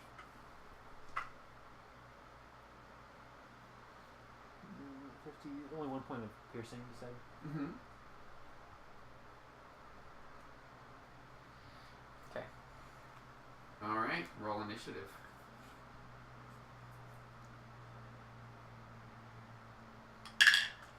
Yes. What'd you get? 20. Alright. The creature takes another attack at you. It beat 20.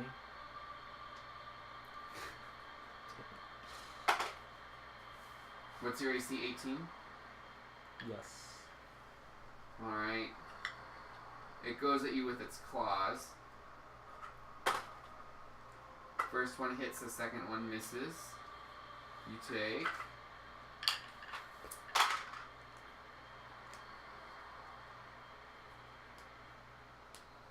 15 points of slashing damage.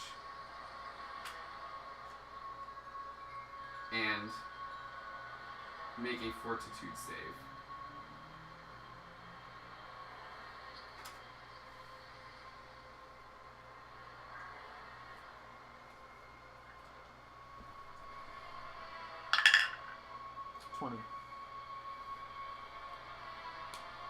You are sickened for 1 round. That means you take -2 on attack, weapon, saving throws, skill checks, and ability checks. Say it again. -2 to attack, damage, And we'll save. skills, and saves. Okay. Okay. Alright, it is now your turn. Prismatic Spray. Alright, since you're casting a spell, right next to it, it gets an attack of opportunity. And then you have to make a concentration check against the spell. So what is your AC again? 18? 18.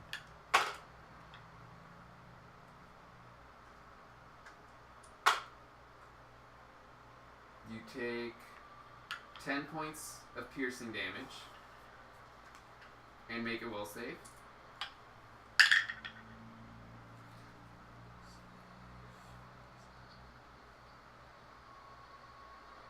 that's 19. You take 1 point of charisma drain. And so now you have to make a concentration check. You have to roll, add your spell modifier, and beat... See, how much damage did you take? 10. 10? Okay. You have to beat 20.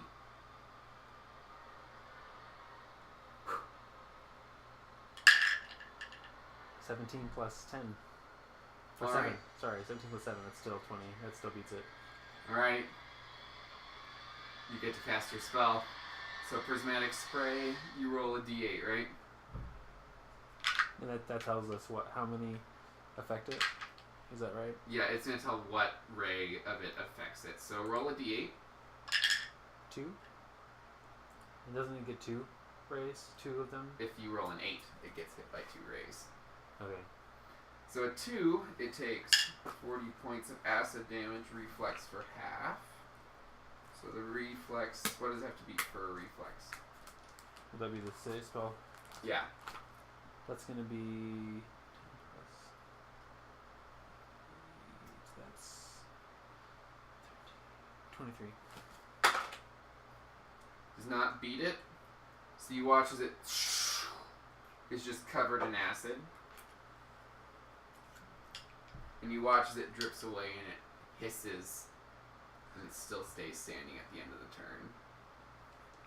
And you see as it's continuing to drip, it tries to attack you with both claws. First one misses. Second one nat 20. But does not critical. I can see the little like... You take 7 points of piercing damage. And then make... Oh, no. You don't have to do that. Okay. Your turn.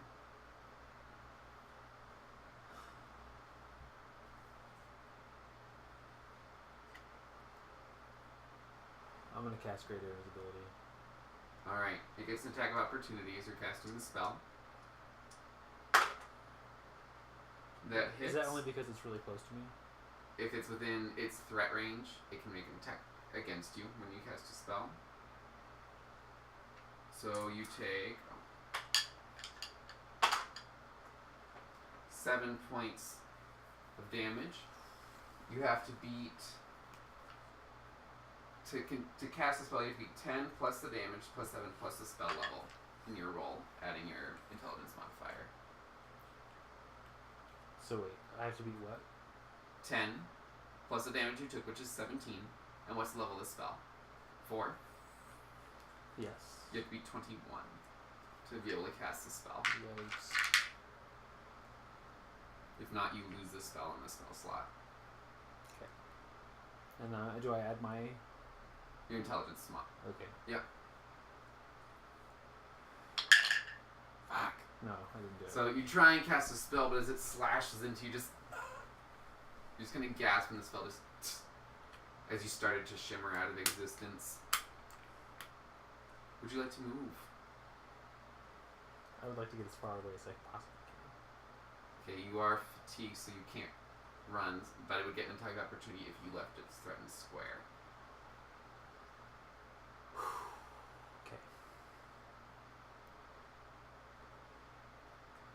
Are you staying? Are you running? It hasn't been enough that you can Heaven's Leap yet.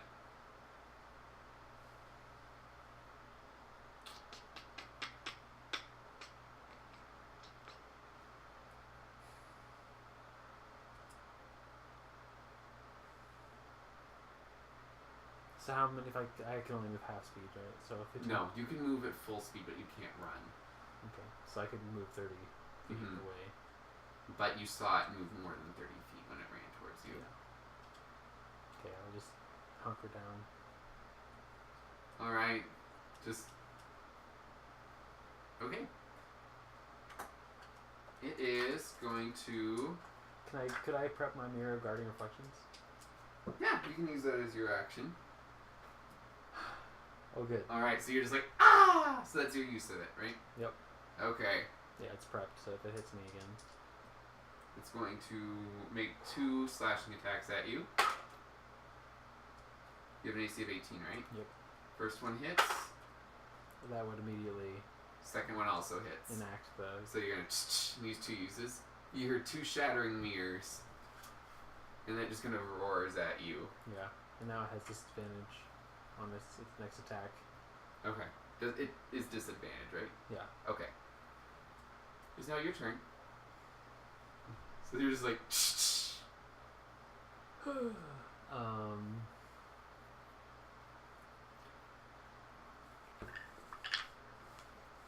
Your mirror is prepped. This may change later, but you could utilize the mirror to prevent you from being attacked while casting a spell. Okay. That may change. We're going to try it out and see how much it works. I will take advantage of that. I may reactivate how that works and rejigger the item. Okay. I think it's an immediate action to prevent it. So yeah, you should be able to do that. Let me re-up on my spells I've used. Spring. Creature's not looking great. Could I do a nature check and see if I would know if this thing's resistant to electricity or not? Yeah, you can definitely try. 17 plus 10. 27. Doesn't seem to be immune to electricity from what you've looked at. It seems to be pretty watery, but it seems to be able to resist the cold because it's undead.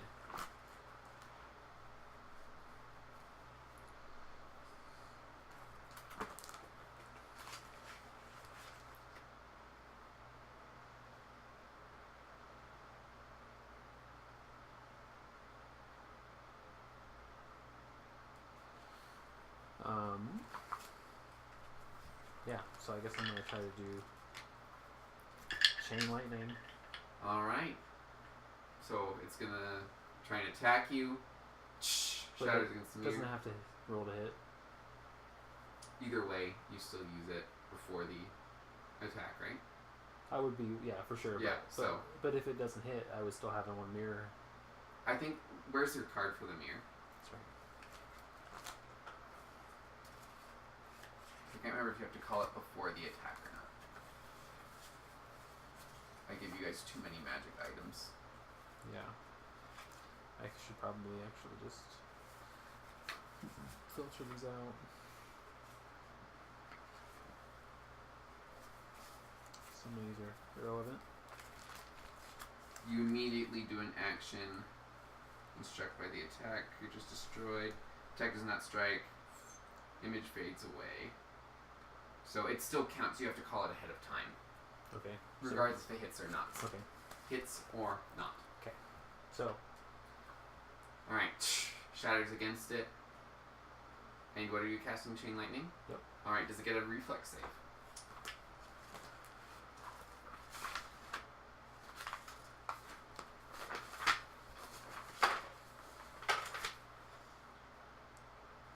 Half. Reflex halves. It has to beat.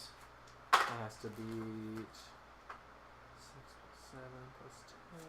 That's 23. Okay, it manages to make it safe. So, Roll. total all and then divide it by half. So I did hit. Mm-hmm. Is it a ranged touch attack? No, because it gets a save, doesn't it? So then it automatically hits. You just have to do damage. Okay. It doesn't double jeopardy you in that way. I'll have to roll this twice because we don't have enough dice. Because I have 8 d6. Or I can just roll 4 d6 and that's half. Sure, you can do that too. Fuck. Can I try having it? Rolling all 8? No, you already called what you were going to do with Damn it. Okay, well, that's great. That's 7 points of damage. Alright. And garbage. Creature is like roaring now. And you watch as it reaches down behind, and it pulls up this head of a gnome. And you watch, and you see that the eyes have been sealed up, as have the mouth. And you see just the nose and ears that are still on there, and it throws the head at you. You can just roll to see if you recognize that person. Okay. 5 plus would be perception. Mm-hmm. So 16. No, knowledge local. 15. With advantage, because you know this place. 15. This is Ursula's daughter. Or what's left of her. Cool. And that was its turn, was just to throw you the head and try and intimidate you. So it's rolling intimidate. Gets a natural 1. It kind of just throws the head and awkwardly stands there.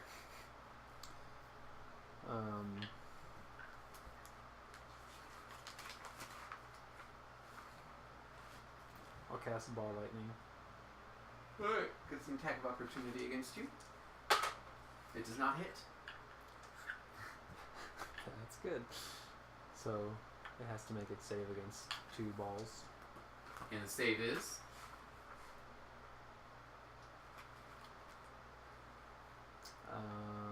21. 2-1. No. Natural 20. So it gets hit full force by 1 ball. The other one, it just kind of almost swings its claws around it to move it out of the way.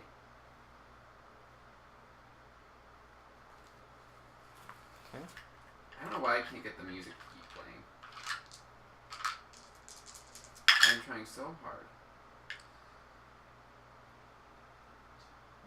It's going to be 15. No, 14 points. Alright. You watch as one arm of this creature is blown off by the lightning. It starts its next turn in there. How do you want to do this? Holy fuck, dude. I would like to... You said it has just a gaping hole mouth thing? Just a giant head with teeth. Yeah, I'm going to send both ball lightnings down into it and just explode it from the inside out. Alright. Do you want to see what you were fighting, too? Yeah, I do. Alright.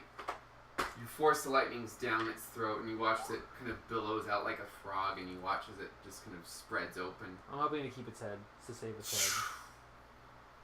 Everything is just shredded from it. Bones are flying everywhere. You are now covered in undead guts. The creatures pop their head up and grab your leg. Now we can stay and play, right? Yeah, are you guys okay? We're fine. Cat. That's good to hear. I'm gonna drink some potions.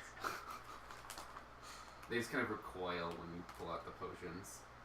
Don't worry, this is for me. Okay.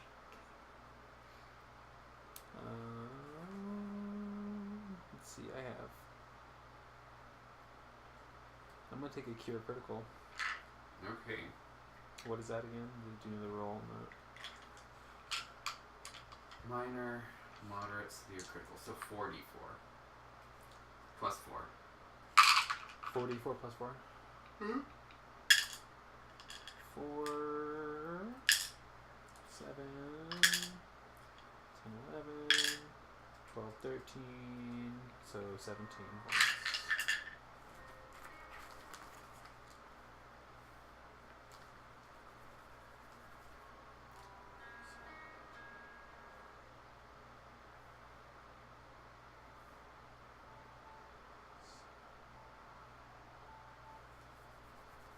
Okay, I'm going to take another one of those.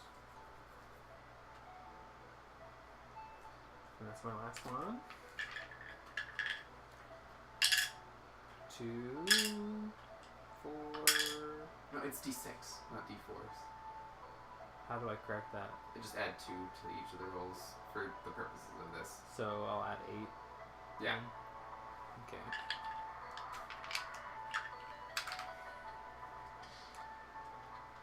Apparently you needed the this like really inspiring music Yeah. to now deal with your 3 undead children. And so, because I'll only do my cure moderate wounds then instead of my last critical. Yeah. Okay.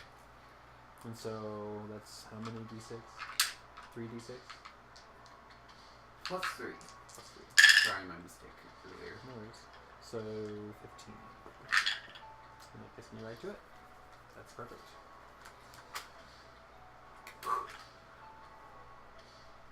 So you now have like the blood and guts. You have like an arm that's still hanging out, but the sinew and gloss that was holding it together is starting to dissolve and disappear. I will collect the head of Ursula's daughter. Okay. You Even now though have it's, Ursula's daughter's head. you know, it's the last thing she's gonna want to see, probably. I'm gonna let her see it. I'm going to talk to my little friends and say, This is really important. I have to bring news of what just happened to Gimblehop. Will you guys be here when I return? You're gonna come back and play, right? Yeah, we have to finish our game. Okay, are you truly gonna come back? Okay. You need to roll bluff. that would be a 12. Total? You're lying. I just don't know when I'll be back. We want you to stay. We can make you stay. Well, what if I leave you something that I'll come back for? I'll take out my Necromancer's amulet.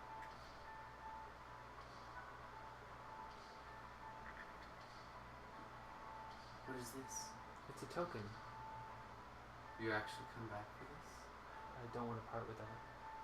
Is this a bluff? Is it? Totally. Okay, roll bluff.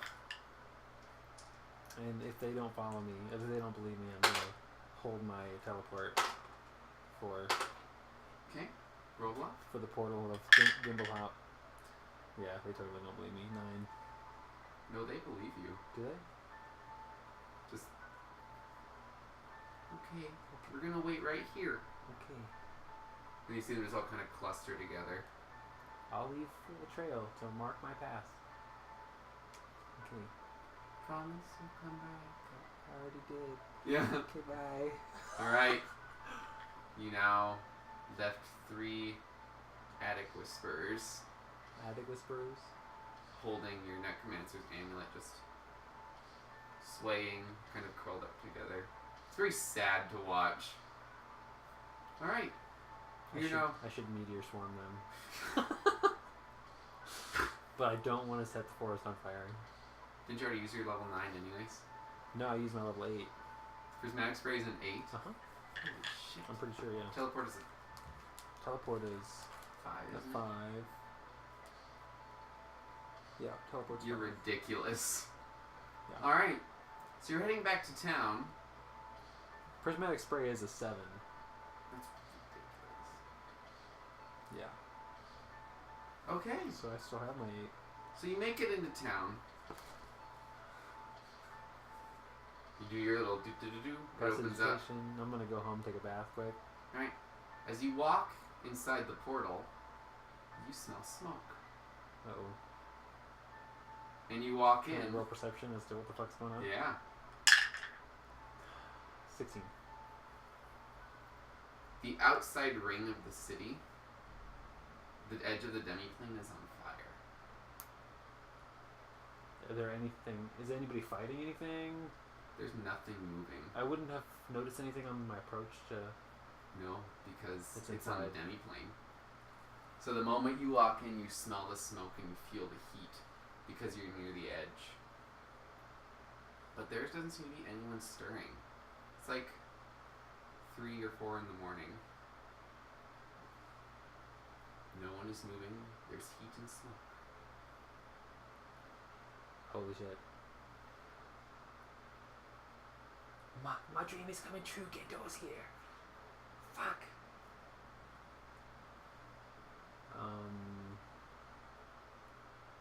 Yeah, so I don't see anyone. No, I don't see Gendor. I don't see. there's nothing. can I run to the mayor's house as fast as I possibly can? And Sure. And check on the militia. Where are you gonna like run directly to the house? Or you're gonna try and like veer off to go to the militia's house, like the. Because they're right next door. Yeah. Do you wanna stop there first? Yeah. All right. Go. Nothing.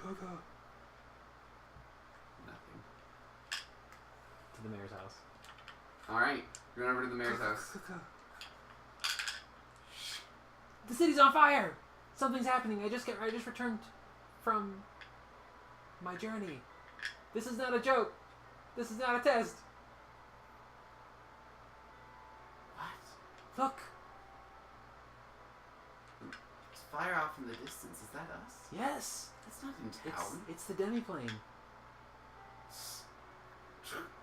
The butler's there in his nightgown. Get Ursula. Is this a joke? Look. Okay, I know you're prone to jokes. Is this a joke? Look. That doesn't answer my question. It's not a joke. Door shuts. You see lights kind of go on in the windows. I'm gonna sonic scream to the town. Over the town. Not aiming at anyone. Like, Yeah, just enough like range. Yeah. What are you screaming? Fire! Alright, I would like you to roll a d20 for your effort to not break anything. 13. You hear cracking kind of around you in the windows, but you're kind of... You hear stirring. Ursula opens the door. Emergency! Okay. Water. You see her going and she pulls out a bottle. We're gonna go take out the fire. She hands you one. What is this, like a never-ending? Yeah, you know the Sweet Wiggins bottle that Uh-huh. you've seen her use to propel. I want that back. Go put out the fire. I found this in the woods! I killed the creature that did this! And I just drop it and I run to put out the fire. As you're running, you hear screaming. You're not looking back, are you? Alright. She would have known her daughter was dead, right? For as you know, she was not aware that her daughter was dead. I'm gonna go put out the fire now. Okay. You're at the edge, putting out fire. Other gnomes are starting to wake up. Is there Helping out. But is there a source of this fire? You're not sure. It's just all around the edge of this demi-plane. On the inside it was cool, but on the outside is where you notice the flame and the heat and the smoke.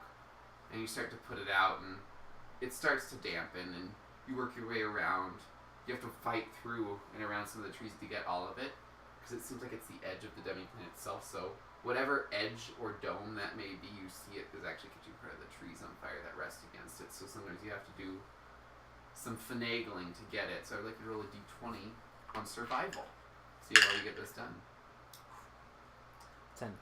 You're not super efficient, but you're getting it done. You keep watching, and some of the houses you didn't get to have started to burn. Some of the trees on the edge, but you managed to at least prevent the spread. Roll another survival for me.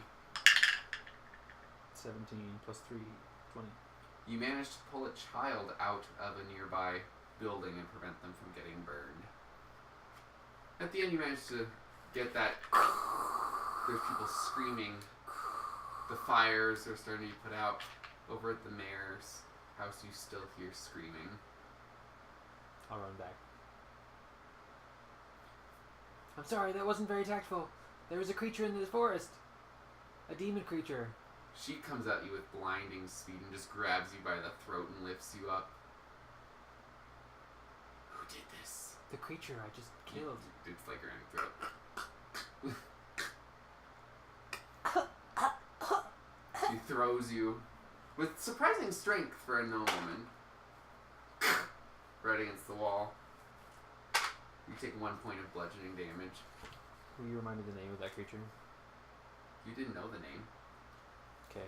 I can't roll like a nature anomaly. Tell me. And she's holding her daughter's head in her hand. She just picks it up. The creature.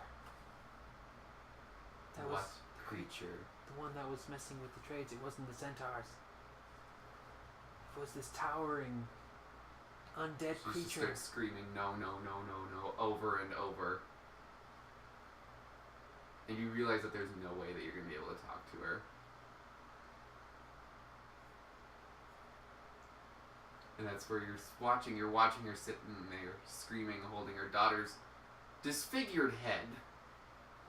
And you see she's like, what happened to her eyes? She had such beautiful eyes. Who is this undead creature? He looks over to you, and then you set the place on fire. No, when I returned to town, this is what happened. How do you know what noticed the fire? I don't know. I think you're just bad luck. I didn't do anything wrong. I'm here to help. You're gonna need to roll diplomacy on that. Natural 20. Of all the times to roll a natural 20. Alright. She calms down and everything's fine. She kind of pulls herself somewhat together. I'm sorry. And she just starts sobbing. It's okay. She just kind of falls into you, Sorry. tears around her. I'm sorry that I wasn't very tactful with that. Here, I found this. Fire! Good. She's now sobbing into you. Well, you're just kind of like clutching at your clothes. What's the point anymore? Gimbal Hop can be good again. We can make Gimbal Hop great again. Roll diplomacy. 12 plus 4.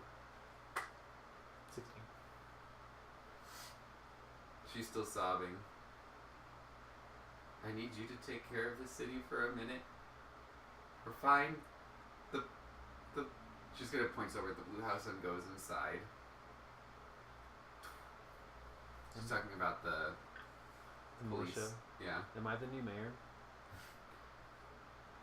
She didn't make you mayor. You know that there's a ritual that kind of goes with the passing of the mayor, but it looks like she was just trying to get you to run that instance so she could compose herself. So what? I'm supposed to go over to the cop's house?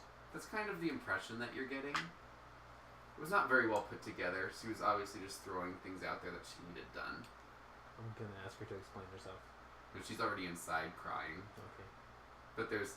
Did she take her daughter's head with her? She did. Okay. The maid is like, just go over there. I think she just needs someone else to take care of the city for a minute while she... So I'm the mayor, And- right? No! It's not very fun. Okay, I'll go to the blue house. Right. This is the house that you've been to now for the third time and had no answer. Silence. I'm just gonna walk in. Right, you walk in, same as you saw it before. Hello, is anyone here? We kind of have a shitstorm on our hands. Nothing going on. You see the stairs in the back going up and down. I'll go upstairs. Alright, you go upstairs, you see a bedroom. See the covers have been pulled back. It looks like someone left their bed or was preparing to get into it. But there's enough dust on the top that looks like someone hasn't been in there for maybe a week or two. Go down to the basement. Alright, you go to the basement, there's a locked door. Take my skeleton key out. Alright. Roll to unlock the door with disable device. 16 plus... Does that give me an extra, right? 10. So 26 plus 6. 32. The door unlocks. Hello? You didn't open the door. It's just unlocked. I'll knock on the door first. There's no answer. All dancing lights in there. Oh no, you don't need to. It's well lit. In the bottom you see Gendor. Sitting there. With your parents tied up on the chair next to him. Senpei! Good to see you again. Hello? I was just telling your parents about how much fun we had. You see him just kind of reach out and your mom is like wincing and pulling away as the hand grazes the side of her face. I think you have something that belongs to me. as I have something that belongs to you. A little unfortunate that you only have one thing and I have two, isn't it?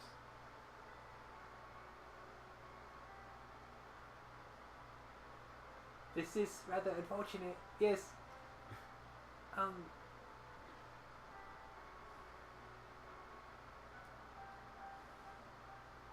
Guess you didn't know about this little portal down here the constable had put in.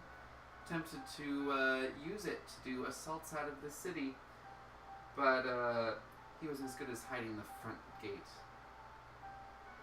He didn't even shield this thing. And you see as he points over and there's a portal on the wall. You know you can add portals to planes to get there? It's expensive, but really nifty. I see you noticed my little distraction up there so I could get your parents without trouble.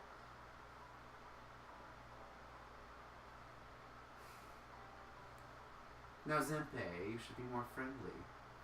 Even though that's not your strong suit. Zempe's kind of just shitting his pants right now. Mm-hmm. Your parents are looking at you terrified.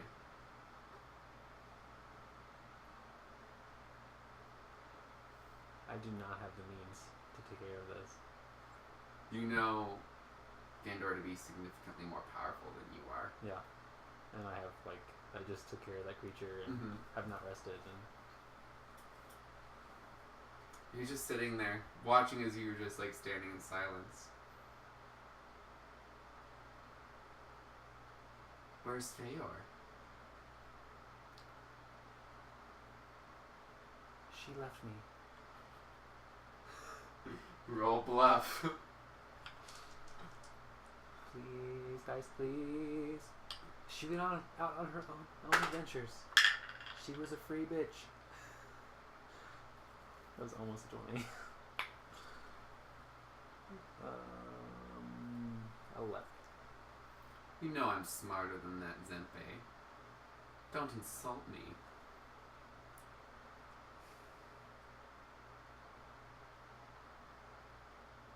I would hate to have to turn your parents into some type of zombie. That would be really unfortunate.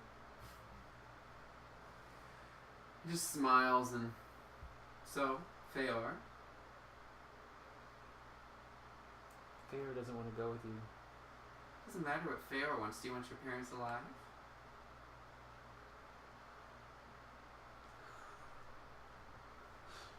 Unless you have some other better option that you can think of. I think that you're screwed.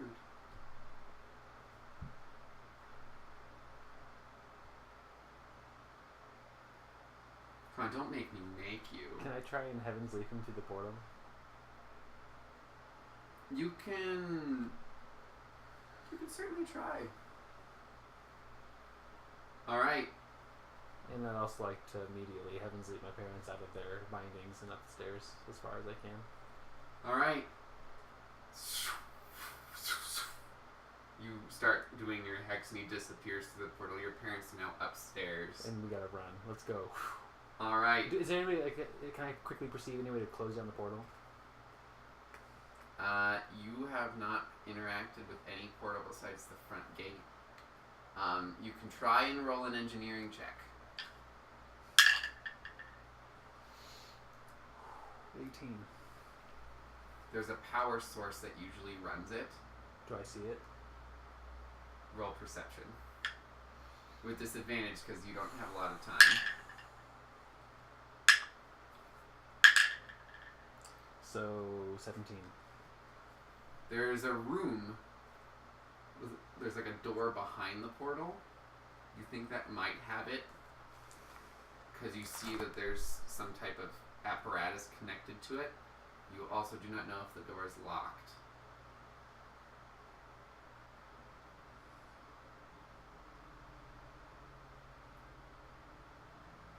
I'm gonna run upstairs and get my parents out front, and as soon as we are in a safe distance away, I'm going to meteor swarm the house, trying to get it through the doorway to the back staircase.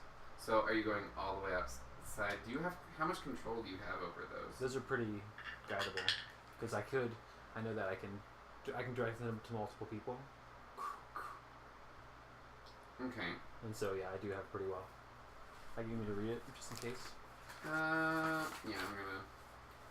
I would like to double check that. I'm not saying that you can't. I just want to make sure that.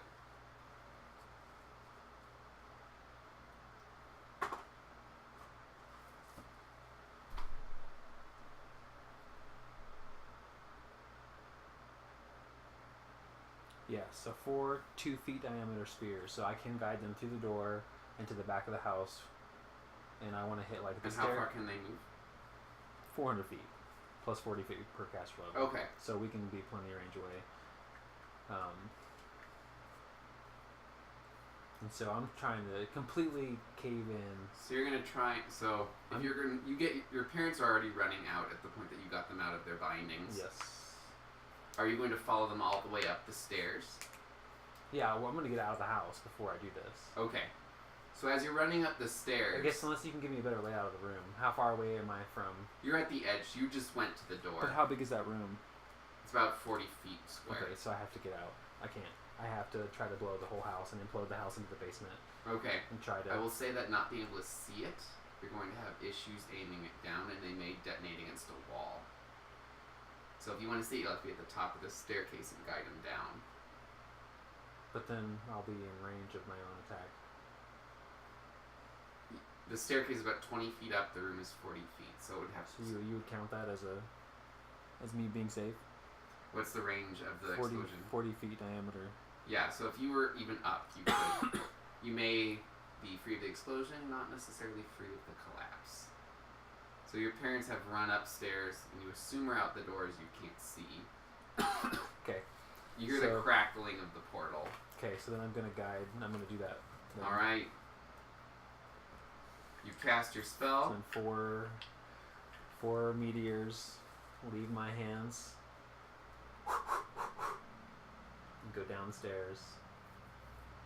And I aim it at the portal. Alright. So, roll to hit the portal.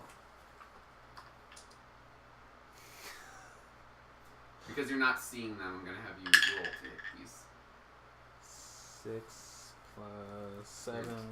Plus your intelligence modifier. Yeah, that's 7. Okay. So plus my base attack bonus? Nope. Just your intelligence. Okay, so 13. Alright, first one manages to make it in there. Natural 1. Okay. We'll come back to that later. Okay. 13. Managed to make it. And another 6. 6 total? It would be 13. Okay. Yeah. So, roll to confirm your natural 1. 14. Okay. Roll the 3 for the meteor that hit the portal. I was not expecting this. For the record.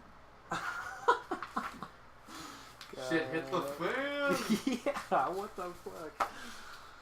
Holy shit. And you would not have even known had you not gone inside that house. Yeah. I just like, oh, my parents never came back from vacation, whatever. And this is my most powerful spell. Okay, so first of all.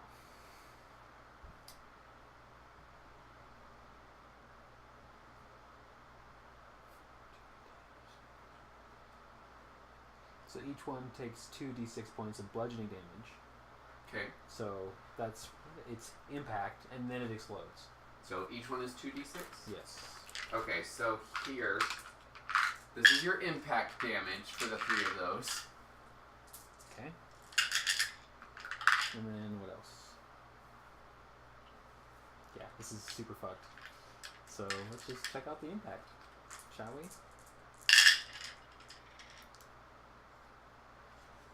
Damn good. Okay, so that's 12. That's 22. Alright, and then how much is the fire damage? 66 each one. 66? How many are there? 8? There's 10, 12, 14, 16. So you need 18, right? and I have 6.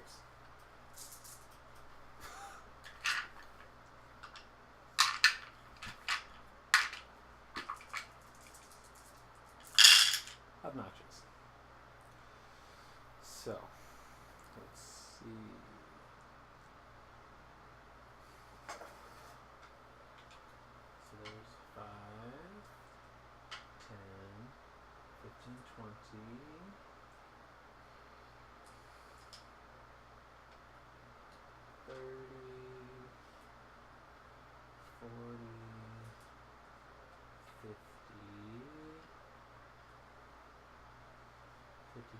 to 59. 59 plus the 18, so a total of 80. No, 59, 18, 76. All right, and now you need to roll damage on yourself for the one that you did a natural one on. Wow. You can try a reflex save on it, but you have to beat your own modifier. Okay, I will do that. Okay. And has it been long enough to heaven seek myself yet? To try and heaven seek myself out of there? Do I add any to that? Your reflex. What do you have to beat? It's level 9 spell. Yeah, it's like 24. So you have to beat 24. So 17 reflex. I don't. So plus 4. I got 22. Okay, so roll damage on yourself. So you're saying full full damage. Bludgeoning first and then fire. Okay. 4 bludgeoning. Okay.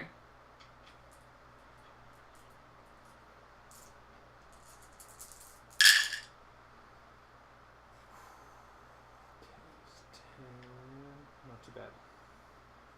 I'm alive. So 18, 19, 20, 21. Alright. So as you release these, one of them, So you 26. lose control of the ball as it falls and it hits your feet and you're wreathed in flame.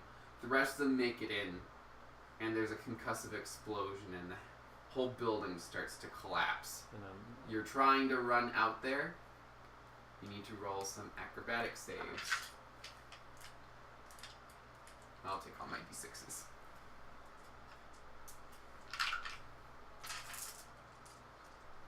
nice.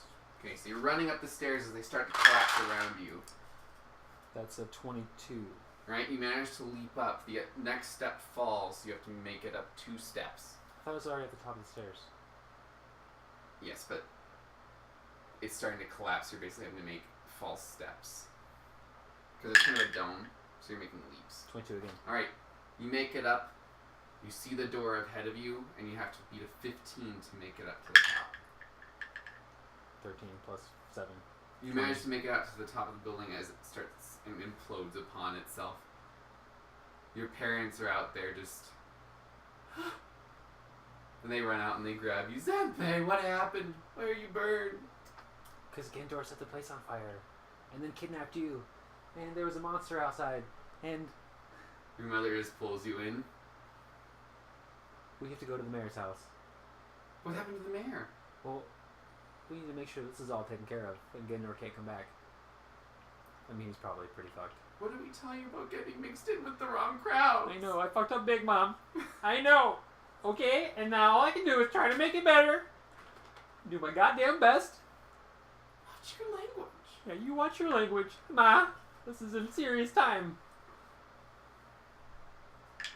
You start walking up to the mayor's house and you hear just sobbing uncontrollably. She didn't hear the explosion of the house 2 doors down. As far as you can tell, no. Oh no. Hello. Did you get Gendor was here. Gendor set the fire. Gendor kidnapped my parents. Ursula's just at the door. Come with me. Hopefully she's following She's me. holding her daughter's head. Just walking with you. I show her. Your parents are just slack-jawed. Explain to Ursula what happened. Please. She doesn't trust me. We were on vacation. Me and Godfrey were finally going to be able to take time over there. And then he showed up pretending to be someone else. And he said that we were being investigated because our son came into town. And we're like, okay, well, that's understandable. We haven't seen him in a while. And then he takes us down to his interrogation room, and then we're tied up, and it's getting hard. She just starts crying, and Godfrey and Mildred are just kind of taking solace in each other. What's the militia guy's name? Godfrey? Or Godfunk? Yeah, I think Godfuck is dead. Is everyone... And then... He had a portal in his Is basement. everyone dead? He had a portal in his basement that Gendor was able to infiltrate. So I'm really Did sorry. he have a portal? He was apparently doing things off, military actions outside of certainly wasn't any of your corps. Is Gendor dead? I don't know. How do you not know? Where is he? I teleported him through the portal that he came into, and then I firebombed the shit out of it, which imploded the house. Sorry about that. She just looks... Her eyes just go dead, and you can tell that there's just nothing going on. Is there an immediate threat? Do you think that a house imploding into a portal would allow anyone to come through that portal? Do you? No. I don't deal with portals. Probably not. You roll knowledge arcana, to be sure, if you'd like. And 2 plus 12, 14. Maybe, if they made a space on the inside, if the portal's still functioning, then maybe. That's what you know in your noggin. But if it needs to be powered, then it's probably fucked. Language! That's the mayor! Yeah. This is kind of an intense situation. I will deal with it in the morning. And she just walks inside, and you see her just like dragging her daughter's head in the ground behind her. She's holding onto the hair. Your mother looks, what is she carrying? Are you gonna keep that? Are you actually yelling that? I probably shouldn't.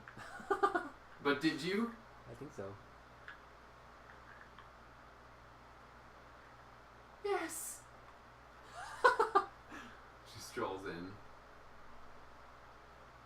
Your mother. Whap! Sorry. You're Sometimes, so stupid! sometimes I'm really rude. Your mother and father just kind of dissolve into crying, and you guys are slowly walking back up. As you continue to walk, people look at you and kind of take a step to the side. Gendor was here, isn't that great news? I'm just like yelling at anyone gawking at us, being obnoxious. Did you bring him here? No, the God Funk did. He had a portal in his basement. Anybody else got portals in their basement? Yeah, turn it off. Do you want to roll Intimidate for me? I can't even describe this in such a good way because you keep throwing me off. Intimidate, isn't it? Is that something? It's Intimidate. It's under I. Okay, yeah. 16.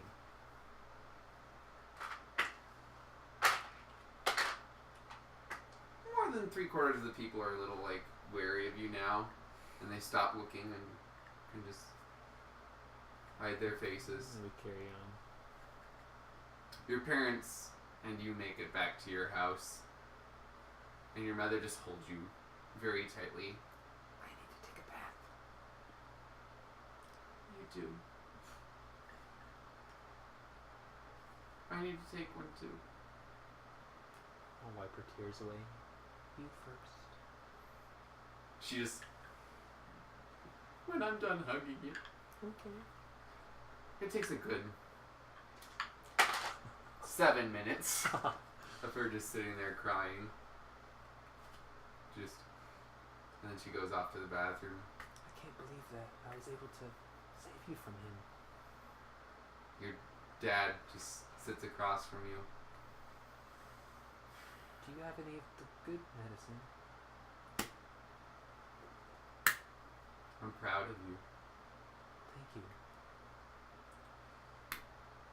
That was really intense. I did not know what to do for a solid 45 seconds. Well, we're not dead, which I thought was going to happen, so you did good there. Your mother is psychologically seemingly in one piece, so good job there. And Gendor's no longer here, so also good job there. Your father goes into the bedroom and you hear him rustling. He pulls out a really ornate box and hands it out to you. You can take the box if you want. I will for sure take the box. You can open it, you know. It's a gift. I would like to see what's in it. I hope that your vacation was enjoyable while it lasted.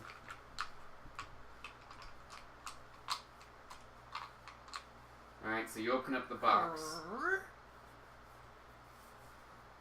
And what you find on the inside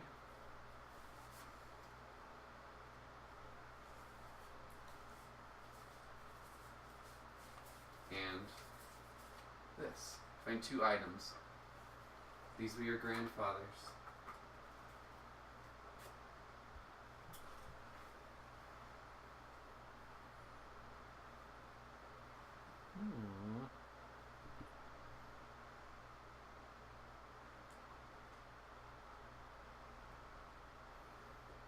You said to save them for you when you were ready, and by God, I think saving the city means you're ready.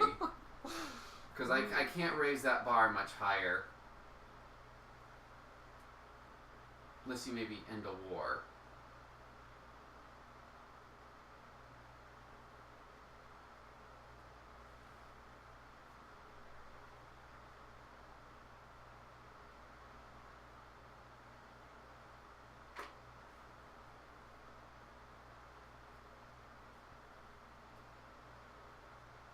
Badass. Cool. Thanks, Papa. You also have an ornate box. Cool. It weighs 5 pounds and is made out of Altogether. stone. So you have a stone box. Cool. Holy fuck. And then just kind of leans in close. Your mother may not approve, but I think Ursula is going to be a problem for you. Because she's going to probably throw a fit and want you to give account after this. So you need to make a decision if you're going to stay in town for all of this, or if you want to write a statement and head out. May not look best, but if not, then you could be stuck here for a very long time. Your mother would like it, but I know that you don't want to stay here. I need to go. My friends need me. Write up an account of what happened to your mother and I will deal with it. But you better say goodbye to your mother, and if you don't, damn right, I am going to snap your neck. With the belt. Okay. I'll get to writing. Pull out your paper, you start writing. Your mother showers, bathes. Turns you, do you want to bathe? As she sees you writing. In a little while. Just kind of gives you a hug. But at a slight distance because she's clean. Yeah, and I'm still covered in Yeah. undead goo from the forest creature. Sleep well. I'll make breakfast in the morning. Okay, thanks, Mom. She goes into bed. He's like, you can leave either now or in the morning, but you should say goodbye to your mother before you do. I probably shouldn't wait till the morning, should I? Are you talking to the GM or to your dad? Dad. Dad? It's up to you. Depends on when you want to sneak out of here.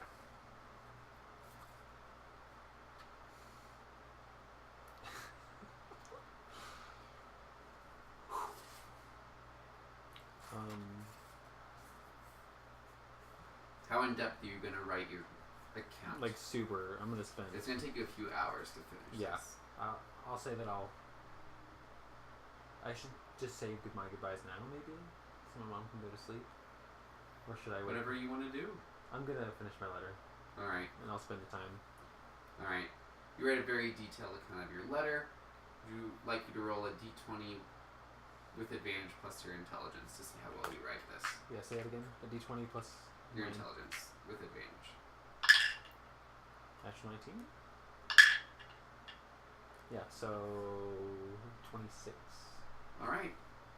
Very extremely well written letter, detailed, even annotated for additional notes. And talking about, I want to mention that The centaur the you mentioned. centaurs are not. Gendor. They're not the issue. It was this creature, and that we shouldn't be flexing our political power, trying to expand Gimblehop against making assumptions that the centaurs are the issue when they're not. And that it was whatever creature that was. I don't really know what creature that was, but I can describe it in full detail. Alright. Also to look out for those creepy little fucks, the attic dweller things, Okay. attic kids, and then the whole account of my approach to and my entrance back into Gimplehop, noticing that the actual dome was on fire. Alright. And everything that happened. Anything else you want to include specifically? That Peachy Normal makes amazing buttons. Okay. And You that finish up your letter. Sorry, did you want to add something else? if they wish, send a magical post to find me. I guess I don't know. But I am not at fault for any of this. And Okay. Yeah. You now have a hefty, 20 sheets of paper that you've written very tightly on and bind it up with string and set it next to you. It's about, you spent about 3 hours doing this. It's about 7 in the morning. Dawn is starting to appear. You're still fatigued. Because I haven't rested. Mm-hmm. And what would you like to do? I should probably rest. But as soon as anybody tries to knock on the door for me, I'm just gonna say my goodbyes and teleport. You can't teleport out of the... That's right. So I should probably make way right now. Whatever you want to do. Yeah. Mom, Dad, it's time for me to make my leave. What? Your mother. I have to go. I cannot stay long. But we just got to see you and you almost died and this is what bonds a family together. I will write you.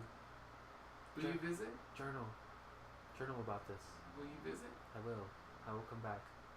Make sure the portal in the basement is taken care of, disassembled, and that no one else has any way for Gendor to get back into this realm.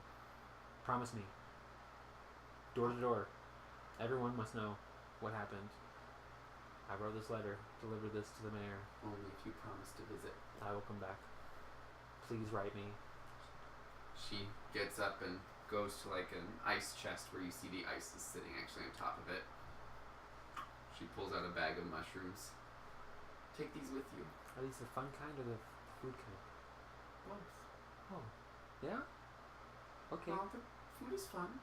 But fun. Some of them. It's a surprise. Okay. It's your favorite. Thanks, Mom. Your father just kind of puts his hand on your shoulder and then pulls you into a hug. Please write your mother. Oh, well. And you... Please, if you want to write me, please, you can send it to Katriana in Tafayat, referring to Zenpei from... Have you met Katriana? Have I? I don't know if you have. But I would know that Marius has connections to her. Would you feel comfortable sending a letter to a random person that you don't know? Well, send it to me through Telfrey Outpost. Is that possible? What is the actual... Because, Roll your knowledge of local for Telfrey with disadvantage. 13 plus... They have a general delivery. They'll hold something until someone picks it up. Okay. So Telfrey. Yeah. We usually go back and forth from there. They kind of wave at the door before she wakes up. And you roll stealth, Yep. sneaking out of the town. 15 plus 6. Alright. You make it outside. You do your little ditty to open the portal. Step outside. And Gendor is there. Just kidding. And he is there. For real? Oh yeah. You open the door. Senpei, you opened the portal for me. God damn it. And he reaches out and picks you up by the neck. We have places to go. And he starts walking. I'm gonna try and teleport. Roll. And add your spell modifier.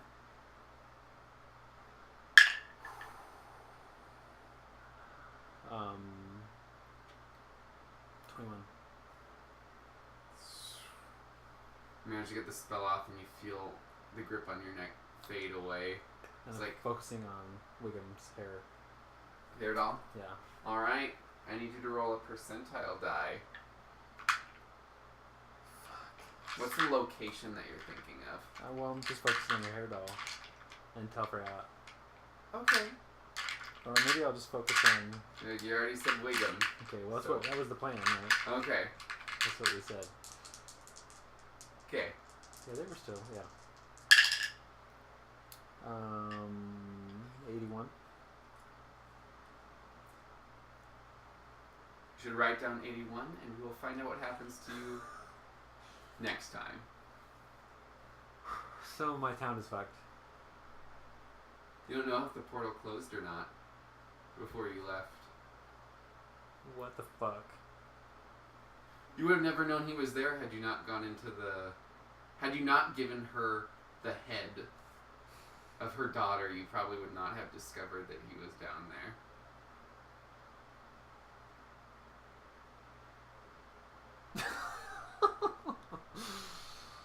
Holy fuck. Not what you expected? No, I assumed that you wouldn't even have Gendor be a part of this at all. I debated on it for a while. Mm-hmm. I'm just like, you know what? He probably would. He hates you. You actually were beating something akin to a grapple in the way. Oh, for my... So, you managed to beat it because it's 10 plus their CMB. So, Gendor is a wizard and does not have a high CMB.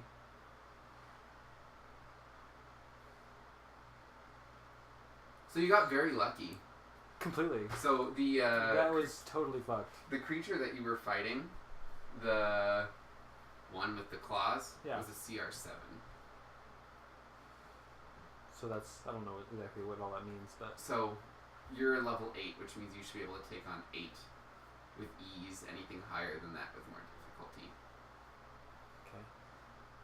But you also had your little buddies that were causing problems too, just by merely existing. Yeah, they're... Yeah, making me fatigued and shit. That really made my no voice. That was pretty fucked. The fact that you managed to coerce them out of what they wanted by giving up your necromancer's amulet, I was surprised. Because that means something to them. Mm-hmm. So. Is that how they were created? So,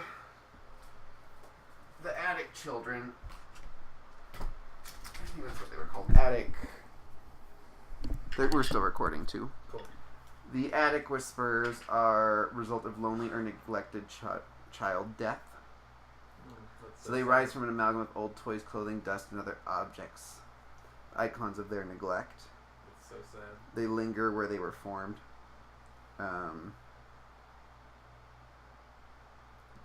They taunt shadowy, forgotten places like old buildings, but somewhere along that location they died and were neglected. So, and all they want is someone to play with. The fact that you actually sat and played with them made it better because they didn't try and keep you too much. Mm-hmm.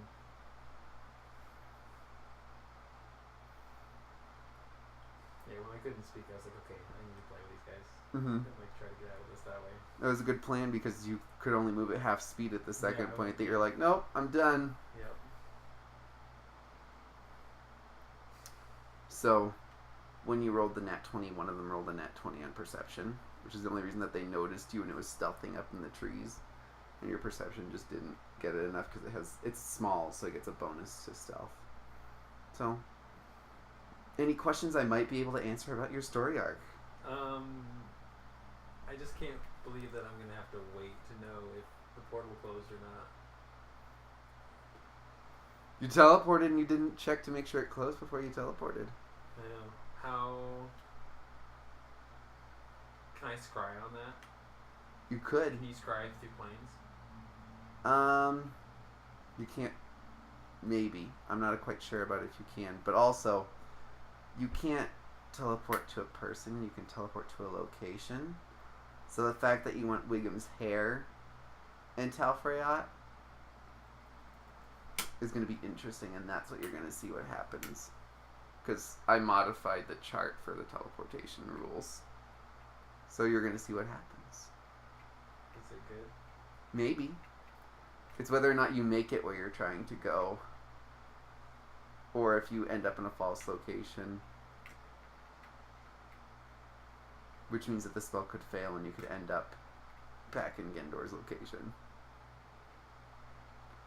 But 81's a pretty high percentage. Have you ever looked at the teleportation chart? Nope. Okay, well, it's modified, so it's not going to do you any good.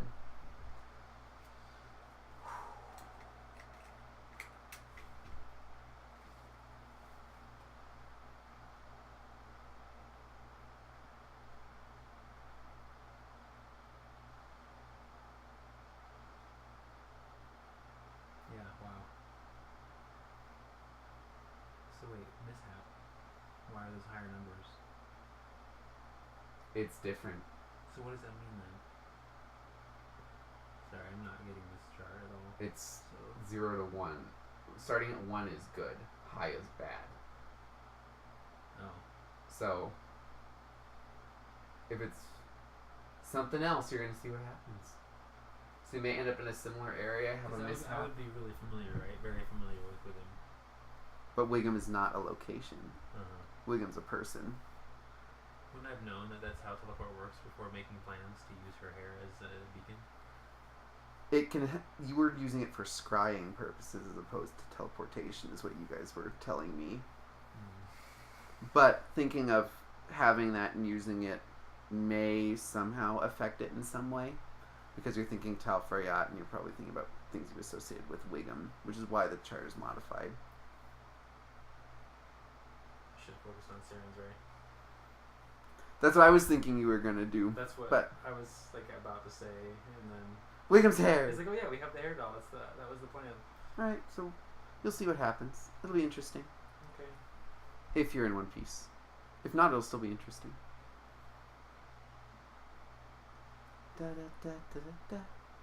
Good thing I only have to wait till tomorrow. Yeah, and then you'll find out if shit hit the fan or not, and then you're gonna panic when you see everyone. Yeah. And like, what an epic story! Like, yeah, I just teleported here from the grasp of Gendor's like throughout my Like, throat. still finger marks like, on your neck. Yeah.